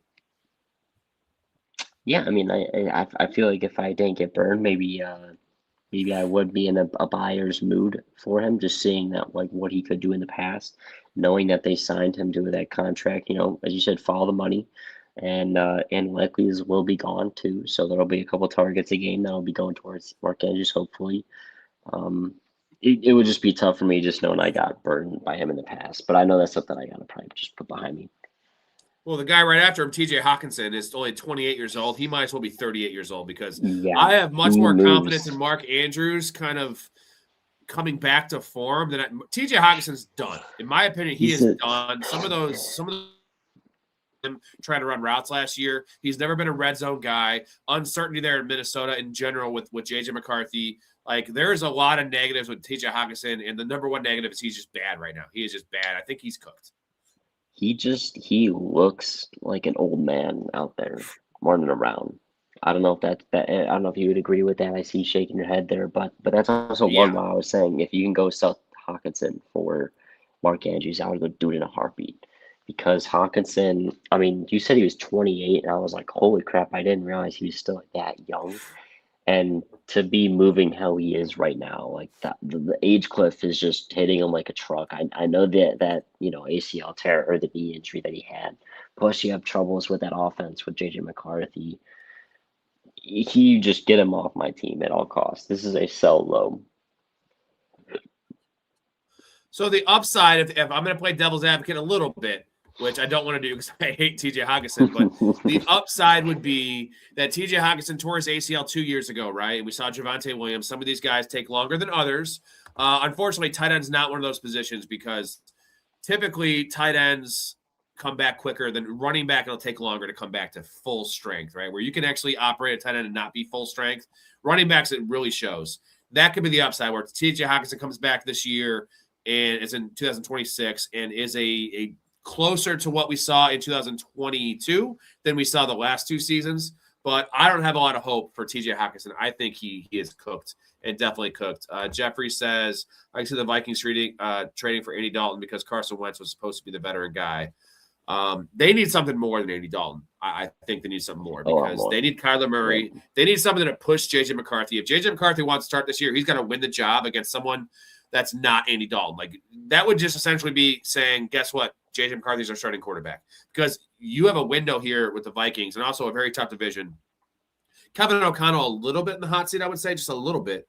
Andy Dalton is not the answer to anything. And you're gonna do that. You're gonna do that to Justin Jefferson. Like, you're gonna piss off your one stalwart. Be like, hey, by the way, here's your help. It's Andy Dalton. It'd be so bad. I mean, it would piss him off, and I would, if I was him, if that happened, and they're like, "Yep, Andy Dalton's your starter." If I would request the trade to get out of there, but obviously that shouldn't happen. Yeah, and it won't. Unless they see something in JJ McCarthy this offseason, but I'm pretty sure with what we saw this past year, the only thing we're going to be able to see from J.J. McCarthy is on the actual field during NFL games. The only way he can show up because, he can change his throwing motion and tighten up some of those mechanics. But what was struggling was between the ears here. And that cannot be solved in OTAs or in practices. Like, that's a game experience thing. And that's was our biggest gripe with J.J. McCarthy coming out. Oh, I froze. Coming out was he didn't have a lot of game experience, right? He was a handoff merchant at Michigan. And, like, that's not changing because he didn't have a lot of reps this season. He needs reps. And this is not a team that can afford to give him reps because – he'll be out of the league. Like, he'll be out of the for sure fire starting quarterback job. And I don't care about draft capital. Like, Will Levis is gone. Richardson's and the fucking back burners. Like, Zach Wilson is not going to start anytime soon. Like, these guys all got drafted ahead of J.J. McCarthy in their respective seasons getting drafted and had better pedigree than J.J. McCarthy. So, like, Andy Dalton is not the answer. I think Andy Dalton's he's a backup, right? Hold the clipboard, pull up Chase Daniel. If you need to play, Gardner Minshew, he can do that, but he could not be starting. What do you think? Sorry, go ahead. And then, I mean, as you said, I think even if they bring in a guy like Kyler or, whoever it is to go, win the job, if he doesn't win that job, I see him in the same, Will Levis, Zach Wilson, especially because, as you said, the pedigree wasn't there coming out and he wasn't drafted as high. They're going to be quick to move off him. So if he's not the week one starter, I don't see him starting for them then again. Maru, I'm going to get to your comment here in a second. I'm going to go to this next comment since we're talking about the Vikings. MVP guys, a Vikings fan, I'm hoping for Mac Jones. And then Jeffrey says, I heard the 49ers want a second-round pick for Mac Jones from the Vikings. I'm not giving up a second-round pick for him. So I get that. Give me your take on Mac Jones because, we've seen this. It's like you get guys. Sam Darnold didn't even play for the 49ers. He didn't actually take a snap for the 49ers, but he credits Kyle Shanahan being that system, that situation of, like, growth, right? And Mac Jones actually had that. Plus, we saw it on the field, and it was awesome. He's a warrior, too, playing hurt. I think Mac Jones got a bad rap in New England because Bill Belichick fucked that team. The drafts, all the years of bad drafts he had when he lost his shit a little bit, and then just his rookie year, it was just really bad. And then I'm not going to even comment on what happened with the Jaguars, the Brian Thomas stuff, because that was just a bad team. Yeah, he looked better, but I'm going to go off what just happened this last year. Second round pick, I would not trade him for a third round pick because maybe a third. I don't know. It's like it is nice to have a backup, and Brock Purdy has not been the most durable guy. He is not, and like that's a really valuable asset to have. But I'm just trying to think, is it worth it for them to trade him? And I'm also thinking, like, all these quarterbacks, Malik Willis going to get $30 million a year somehow. Mac Jones going to fetch a second-round pick. Do these teams not realize that this upcoming NFL draft, 2027, is going to be one of the best quarterback drafts? It's going to be similar to the Drake May, at least talent-wise, perceived talent. And, like, there's not going to be enough teams to draft all these quarterbacks. Like, there's not going to be 6 openings because, like, now the Raiders have their guy. The Raiders are off the, there's going to be, like, the Jets, teams like that. You're going to have maybe teams like the Texans. But, like, they're not going to draft high enough to get these guys. So, like, there's not 6 open quarterbacks. And it appears there might be 6 first-round caliber quarterbacks coming out. It's just it's a good situation to be in for the NFL because I just don't know what teams are going to want these quarterbacks because every team thinks they have their guy. Trevor Lawrence is now established as he's the guy again. Caleb Williams, right? Like you have teams like Sam Darnold's now a thing. He just won a Super Bowl, so like they're out of the discussion. Like the 49ers have Brock Purdy. Like go down the list of these like the bad teams. You have a team like the Browns, I suppose. But, like there's like 3 teams for 6 quarterbacks, and we have a team like the Dolphins who are going to be in that discussion. If they pay Malik Willis, they're burning their money. Yeah, and I mean, just adding another team to that thing, I think we could see this as actually a stepping stone for, the Rams and going from Matthew Stafford having that kind of guy to where this will be like his final year, kind of a farewell tour. And, if you go and you win a Super Bowl, you go retire, and then guess what? You can go and draft one of those guys because, as you're saying, there's not going to be enough open spots. And this is a time where you can, still have your first-round pick and then draft one of those guys to, be Matthew Stafford's successor. MVP, I can see them swapping first-round picks to work something out to get Mac Jones. Let me just ask you this. Do you think Mac Jones is the answer? Do you think he's a bridge guy? Because he'd be a good spot for the Cardinals. There's a lot of teams like the Jets, obviously the Vikings. Do you believe in it? Because he was a former first-round pick, and let's not forget that the Niners were real close to pulling the trigger on him instead of Trey Lance. That was Kyle Shanahan's guy. So he has the pedigree, right? Like, he has the experience in college. He's been through the ringer now in the NFL. Is he worth, like, investing in as your starting quarterback? Because if you trade for him, you're probably going to have to sign him because he has 1 year left on his deal. You're going to want to give him that, let's call it the Sam Darnold contract, right? Or Baker Mayfield contract, which is not elite money, but it's also not Justin Fields money. It's something in between. Yeah. It's tough. I mean, I think you would want to see it for longer, but the thing is, I think if he gets sent to it, someplace like the Vikings, I think he for sure wins that job. And then you'll just see JJ McCarthy backing up. And then it also puts you in a bad spot to where if he plays the full season and you pay him, but he's good, but he isn't going to put you over the mountain, then you're kind of stuck. That's just one of the tough spots. And I personally don't think that he is the guy. I think he's a bridge guy. But then again, if you trade for him and give up, whatever they were saying, a second-round pick, you're going to want to sign him, and then that takes you out of that 2027 class, which would just be, organizational failure at the end again. That's another point. Is like if you do get a Malik Willis or you trade for Mac Jones, now you're taking yourself out of that lottery, right? The top 7, top 8 picks. Murray, thank you. Are hugely helpful. I froze again. Jesus. So he listed off some teams here that could be in play for quarterbacks next year, as long as they don't sign a Malik Willis. Jets, Dolphins, Browns, Steelers, Cardinals, top of your head. That's 5, but one of these teams is most certainly signing Malik Willis, and another team might trade for Mac Jones. Now you might take 2 out of those. Now, they might still want to take a quarterback, but, I mean, the Browns, they kind of like Shedeur Sanders, right? Like, there's still not enough teams because there might be 6 first-round talents coming out next year.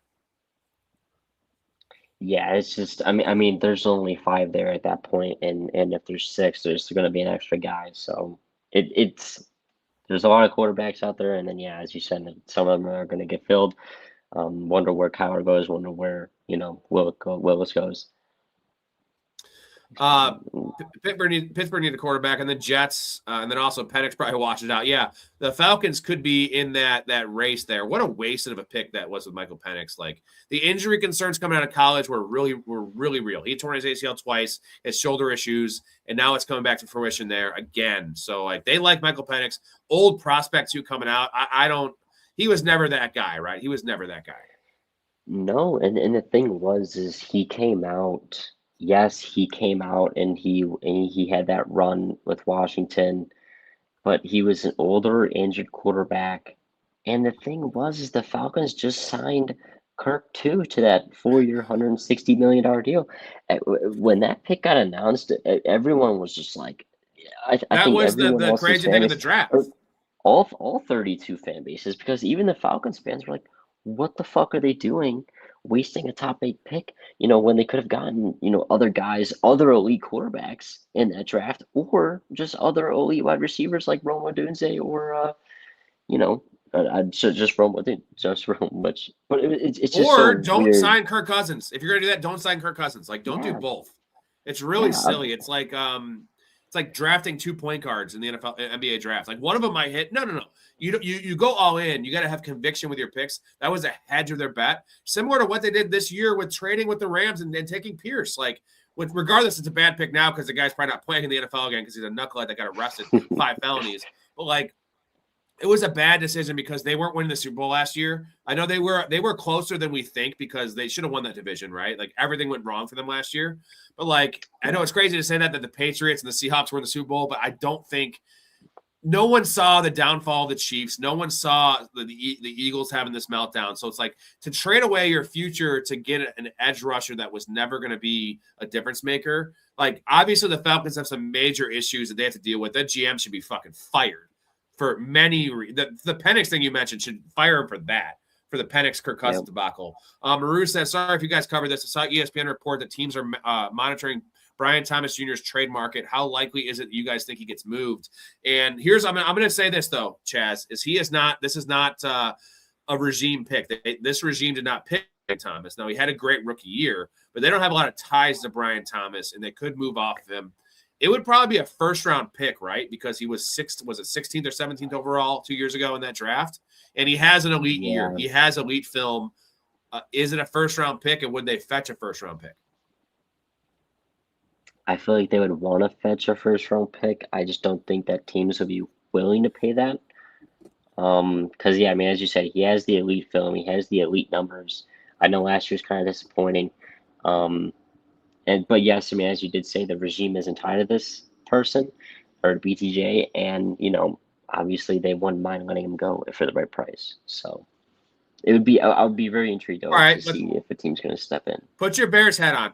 Put your Bears cap on for a second. I know the Bears don't really have a need at wide receiver, but Ben Johnson, he saw his first draft, Loveland and Luther Bird, and he didn't go defense at all. This year we're going to go only defense, I think. But if we traded DJ Moore for, let's say, a fourth-round pick, we have a first-round pick. Would you do that? Would you trade DJ Moore to get a fourth-round pick? You trade your first rounder for Brian Thomas, then you go second, third, fourth, all defense.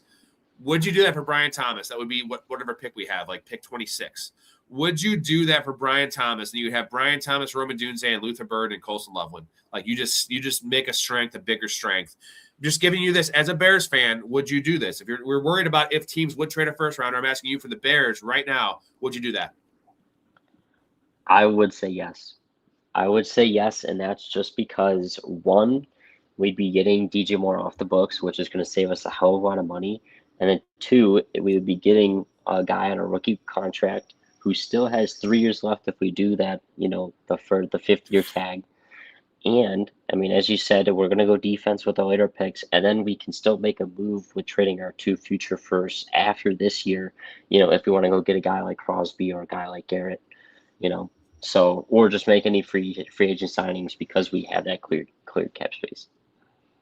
I mean, is that pretty good? I think that's no. I totally agree, and that's I just wanted to exercise because obviously we're not GMs, but we are fans of the team and we know some football. Yeah. So, I think we would do that. So that means that other franchises may do that as well. Now, that's an absolute maximum you're going to get is a late first. It would not be an early first, right? It would be that 23 through 30 range.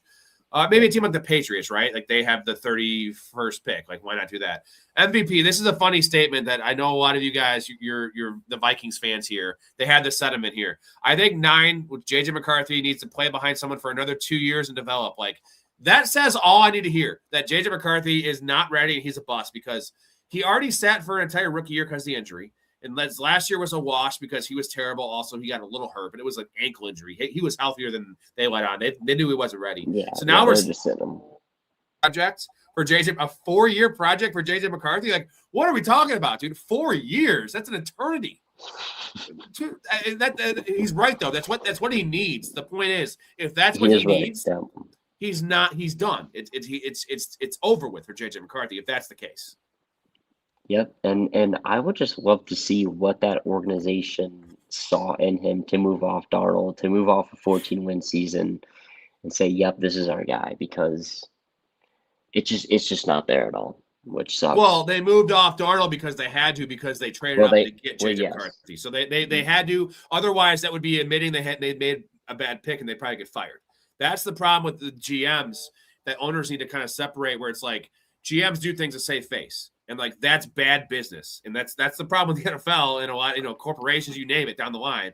That people do things to save face, where it's like that's not how we operate in Dynasty. That's not how we operate in fantasy. Like sometimes you have to literally cut ties. Yep, cut ties. But also the thing is would you rather have back-to-back 14-win seasons, or would you rather try and save face and start a quarterback who now sucks just because you traded up for him? I mean, that's also another thing. But he is really young. He's 21. I think he's 22. And it's crazy that he's 3 years old, younger than Bo Nix. You know what I mean? Like there is hope there because he's so raw. Here's why I don't have hope. Because you mentioned what did they see in him? It was the leadership. I think it was the leadership, and he seemed like that. like Zach Wilson was more like head scratching to me because he went higher and like I didn't see the leadership. I saw him as a very immature prospect that like banging MILFs, which is cool. Like MILFs are fun, but like I don't care about my quarterback banging MILFs. Like go find yourself a good girl, not a 40-year-old fucking cougar. I saw the leadership thing. I didn't agree with it. I thought that it was, of course, he's going to be a good leader when he has Harbaugh and Blake Corum, hand the ball off to Blake Corum, Colson Loveland, Roman Wilson. He had a lot of NFL players around him and a lead offensive line. But leadership is something you earn. You earn leadership in the NFL. You don't have it coming out. Like it's a crock of shit, man. Like I would never want to draft a guy based on leadership. Like you can give me intangibles, like that's a saying. I will believe in intangibles, but say a guy's a good leader because he comes from a good household and his dad's a coach, like things like that. Like Bo Nix, you give me that with Bo Nix because Bo Nix actually has showed that time and time again, right? He also had all the experience in the world in college. He played 4 years in college. Dad's a coach. I understand the Bo Nix thing as in he was a leader. He was going to be a day one guy. JJ was always going to be a project, and now we're talking about a 4-year possible project. That is just like an eternity in the NFL, and that's enough to get everyone fired. Fucking fired, dude. Even Kevin O'Connell maybe, which is going to be wild because we all know, I think Kevin O'Connell's an elite head coach and even more elite coordinator. So everyone in the league is hoping for this to happen so they can get a hands on Kevin O'Connell, dude. Yeah, and it's another case of just another GM that's going to ruin a good coach, and then that good coach is going to end up getting fired, and then they're going to go somewhere else. This is actually exactly what they said. Max says Atlanta doubled down on quarterback, and they thought, hey, at least we know we got our quarterback. That's kind of what they said. They're like, quarterback's the most important position. Yeah, the dumbest quote ever. Like the point is, they ended up not even getting their quarterback on both ends. Cousins was never the same, and he's a bum. He was never even that good in the first place. Good numbers, not a great winner. A good quarterback. He's a good quarterback.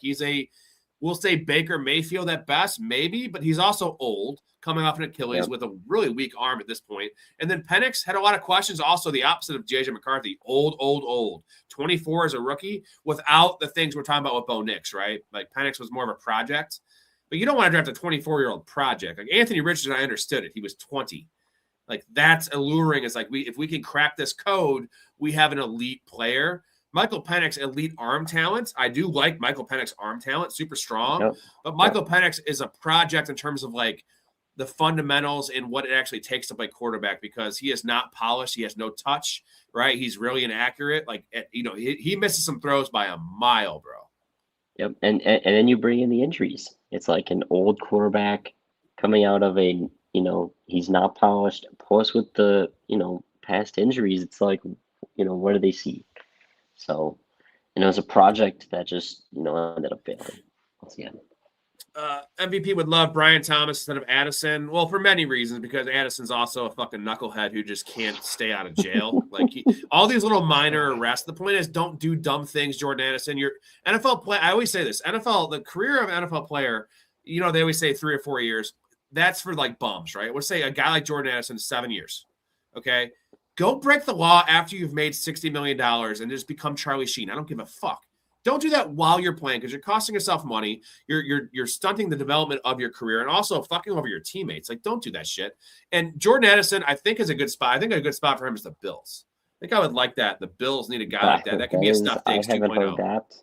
But yeah, that sounds literally Stephon Diggs 2.0 right there. I would love that landing spot. I would go and try and trade for him. Second round pick. I mean, obviously, the second-round pick, right? The owner probably, the Addison owner probably won't do that if he gets traded to the Bills. But yeah, I would love to go buy him if that happens. Got Jonathan in the chat. What's going on, buddy? Can't wait for the draft. Same here, man. I'm actually excited for the combine just because I'm ready for football. Like just some tangible stuff I can wrap my head around instead of just watching all this college film. I know I'm going to put more stock in college film and college numbers than I do the underwear Olympics, as I call it, the combine. But at least you get to see these guys and compare them against each other. That's the nice thing about the combine. I don't care really what the guy runs, but for me, what I like. Move guys up or down based on it too much. It's more of like it reinforces my love or hate on a player. And if Carl Tate comes out there and runs a 4.46, I might move him up a spot, honestly. If he runs a 4.62, I'm going to be like, I told you guys. Now, it doesn't mean he's going to be terrible, but there's a reason I have him at 7 for wide receivers. I think he's slow, and I don't think he has elite ball skills, and like that's going to be reinforcing what I already thought. And it's also just talking points, right, for the show, which we like that. It's a good call from Furious. Thoughts on Richardson to the Cardinals? That is what I want. Now, that is a good spot. Now, this is what's up. Yeah. Yep. I mean, a gunslinger type arm that is mobile, and I mean, he's still young, 24, 25, however old he is. I mean, I would, and it would be on a cheap deal anyway. So at that point, why not go give him a shot? Go give him playing time. Yeah, that's a perfect spot for a team that needs juice. They need juice. That division, like, you're not winning the next 3 years, so why the fuck not just make aggressive moves? Like, just go YOLO, Ricky Bobby that shit.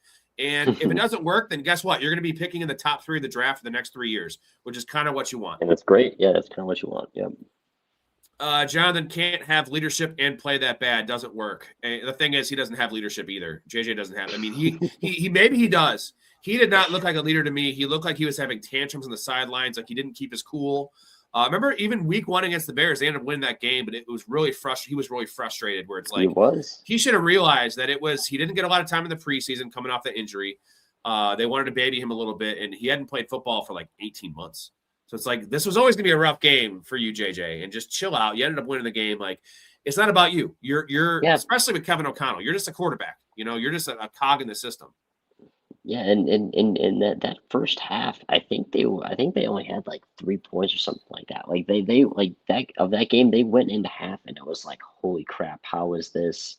What is JJ McCarthy? And then obviously they came back and everyone loved them, but it was really bad. For that first half. I feel like we're doing a lot of shitting on JJ McCarthy, but he's kind of done that to himself.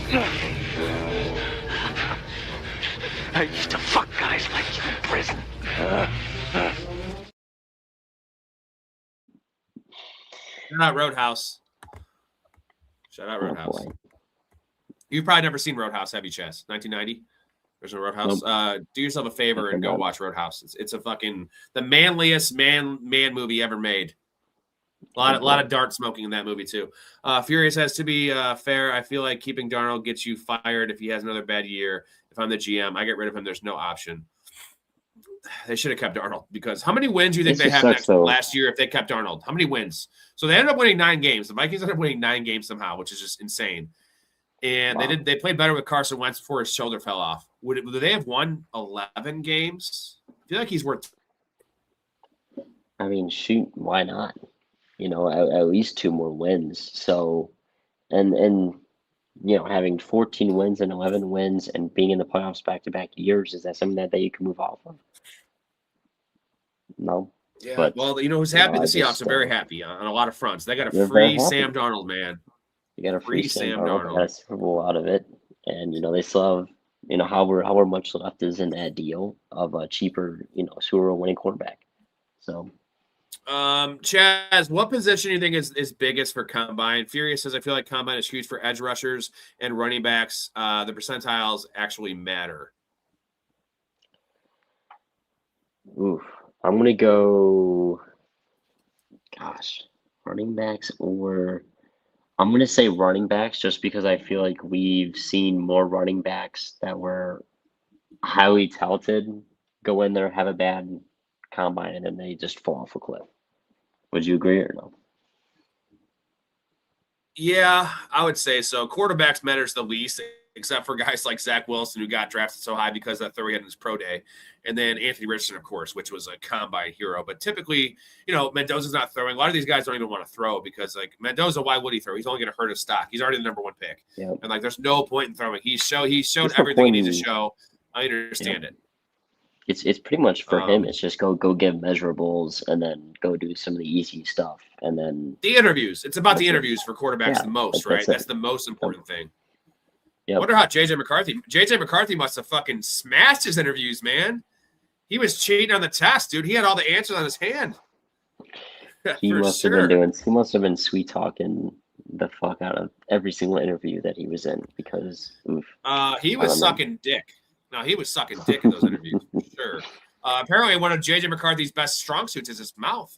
He's got one of the he's like Gene Simmons. He got one of these long tongues. Swallows, does everything. Cups the balls. He's amazing at that. Can't play quarterback. For more in-depth analysis, guys, on the draft, and combine stuff. Me and Storey are doing a show on Friday night. You want to tune into that one, 10 p.m. Central. That's going to be a really deep dive into. We're going to see. I think the tight ends will be going Friday, so we'll have tight end stuff that already happened at the combine. We're going to prep for Saturday, talk about guys we like, guys we're looking forward to, numbers we want to see, numbers we project, all that kind of stuff. So that's on Friday, as well as tomorrow. I'm doing a little special show, just a solo show, my first underdog draft, best ball draft of the year. Why the hell not? Maybe a couple. So tune into that one. It'll be 10 o'clock Central. I'm definitely tuning in. Just kind of going on the landscape and just it's probably a waste of money, as most of these tournaments are, but I want to just see there's some values to be had. And Kyler Murray at quarterback 25, you can bet your team at least one of those leagues. So sounds perfect. I mean, I'll definitely be watching the one tomorrow. Hell yeah! I just want to see kind of how that goes and how the drafts are going to be setting up for this year. Well, that's the point. Is I stream everything. Last year I only did a couple best ball drafts. I streamed, I think, 28 of my 36 redraft leagues, my fan tracks and some of my home leagues. So I streamed 26 high money leagues. That's why this show is important, because this channel is important, because I will do all the work, as I always do, and I'll show you guys high money leagues, and especially early on these best balls. Let me do them and waste my money so you guys don't have to. You know what I'm saying? You can actually get the data and not just look at ADP. Let's look at what people are actually doing on these drafts. And that's a kind of a public service that I'm offering you guys amongst all this content, all this entertainment, all these awesome guests. You're getting that as well. So I'm excited for that one. Jonathan says, fuck it, I'll take 9 in our Dynasty draft. And then he says not. Because he probably there's some MVP is a Vikings fan. There's a couple of Vikings fans. I think maybe he might be the only one that are in there, but I wouldn't take him. It's not going to be a super flex, so he might even go undrafted. He'll be a taxi squad player, right? Well, a taxi squad player is usually, the first and second year players. It depends on the league you're in. But one league for me is a first year player, rookie, and then in another league, it's a first and a second year. So it won't be a taxi squad. It would literally just be he'll ride your bench. You just gotta hope that he is. Jonathan, he says release the interview tapes. Those essentially are in the Epstein files now. So the JJ McCarthy interview, Wonderlic test, all those things where he's interviewing, that's in the Epstein files. So maybe Trump will release that. It might be redacted a little bit. Maybe it's like softcore version where they don't actually show the cum shot. Definitely with some cum shots in JJ McCarthy's face, mouth, butt, whatever that was there. Just like Chaz got him from Cortland Sutton. All comes back full circle to that intro, my man. And I'm not sick. I had this stupid fucking sinus thing. I'm still on my game. I'm still on my game. The McCarthy file. We love it. We love it. That's why you guys tune into the show, because it's good knowledge, also a good goddamn time. So that's going to do it for us. Chaz, you're the man. Appreciate you coming on the Dynasty Diner. Your 18th show, man. 18th show of the year. 18 weeks of doing this. I know I had a couple missed weeks. I always love doing this, and then I'm excited for the late summer part, and then once we're back into the NFL season with all the stuff to talk about, man. I have put out so much content since I started doing these streams. It's just, if you go back and look at the lives, dude, it's every day. And on average, they're 2 hours and 40 minutes with some 4 hours, some 3 hours. Rarely is it ever under 2 hours. This is a short show for us, 2 hours and 4 minutes. Yeah. This is actually a short show. Yep. Yeah. It's a shorter show. We're just talking a little bit about Dynasty, and it's not more so, it's not like the stuff, especially. It's a nice little break, is what I'll say, because your other shows are also always February. You know what I mean? Yeah, it's February. The thing is, we're sickos. You guys are sickos watching, and this is the stuff it takes to be great and consistently win year in, year out. Which, as you know, Chaz, I know you as well. I do every single year. I rely on fantasy for income, and especially now that I'm not working, this show is my life. I need to win on many fronts now, not just the paycheck in terms of winning and at the end of year profit. It's if last year we had an awesome year in terms of gambling for fantasy takes, that was huge. I made a lot of money, but I also want to make you guys money. That's the key. The better we do, the better the show will do. And that's why I'm going all in, because I have a very big sample size of this. I'm a lot older than you, Chaz. I'm almost 38 years old. I have 20-year sample size I've had 2 losing seasons in 20 years in terms of money. which is saying pretty something. good. And that's a lot of that. And it's again, some people say it's not hard when you do this many leagues to not lose money. You know what? If you pick the wrong players and all your guys you're going all in on get hurt or bust out, like you will lose money. To lose money. It's tough. It is very. So it is because if you're dumb, you shouldn't be playing that many leagues, right? Like you should not be playing over 10 leagues if you're dumb. Yeah, because anyone could do one league and win one league. You get lucky, draft JSN this year because he fell, like things like that. You can if you get the CMC pick, but winning when you have that much actually becomes tough because you also don't want to go in. You don't want to draft all the same players. You can't do that. Like I will never do that. The guys like Tucker Kraft was the only one I drafted in 50% of my leagues this year. I had Tucker Kraft in 19 of 36 leagues, actually 55%. And it actually fucked me, which it was a great pick. That was the proper pick. It was a great smash of the century, dude. But, but guess what? I had Harold Fannin on my bench before the injuries in a lot of those leagues because I loved Harold. And it's like, I don't like backing up my tight end, especially when you have Tucker Kraft. It was like, I was like, I can flex Harold Fannin. That was literally my thinking. I was like, Njoku is not going to be playing at the end of the year, whether they trade him. I thought he was going to get traded. And it worked out. But it's like, that's the key. Always having contingency plans. Oh, he gone. All right. Appreciate everybody in the show. Thank you, Chaz. Thank you, MVP. Thank you, Maru, for signing up for the Patreon. Give me the super chat. Thank you, GT. Jonathan, love you as always, man. You guys are awesome. Here we go. MVP has an autographed McCarthy jersey if anyone is on the market. Is that better than my autographed Haskins jersey? Because you can't get those anymore because he's dead. But JJ McCarthy might as well be. He's going. Is he going the way of Haskins? Oof. Sooner than later, he'll be out the league, I think. He definitely will. We got Booty in here for as long as possible. Too bad, Booty. We're just getting off here. We're 2 hours and 6 minutes. I know a lot of 4-hour shows, but this is a shorty one. Tomorrow, though, everyone, my first underdog draft of the year, maybe 2 of them, 10 p.m. Central. Friday, Storey is coming out with me to do a deep dive into the combine and the NFL draft. Saturday is open bar with Big Ray. So we have 3 big shows coming up in a row. As you know, I do this shit. I don't take days off, man. I don't. Hell yeah. Thanks for having me on. Another week. 18 weeks now, as you said, of doing this, and I enjoy every minute of it. And thanks for having me on. What a nice guy Chaz is. He's really Chaz. You're also killing it right now. You're killing it. Like you're already good when you came on. You're still so raw because you're young and your first experience in the show, a podcast. Like you are. You know what it's like? It's like meeting an inexperienced girl and and then she's so open to stuff sexually and then she just gets better and better and better. Next thing you know, she's fucking deep throating you and just letting you do anal, all these kind of things. Chaz, you're on that path, man, and you're my young Padawan. And I do really appreciate your commitment and just you're good. You know what that means? You watch Star Wars? Thanks. I do know I have seen Star Wars. Obviously, I like to learn every week. I learn a lot from you. Sometimes my takes are wrong. Sometimes my takes are right. I just try to do the best I can and learn as much as I can because, this is something I like to do. Hell yeah. Appreciate you guys. Thank you to the chat. Thank you, Chaz. Love your life. Stay positive. Respect each other. We're out of here. You just seem like a good dude. I thought I'd see if you want to grab a beer, that's all. I'm glad you called. We get home safe, Pistol. You got it, Jobin. What? Nothing. Oh, what'd you say? I don't know. You nicknamed me Pistol, and I just called you Jobin. It means nothing. I'm drunk. I'm gonna call a cab. All right, man. You have my number, yeah? I got you stored in my iPhone.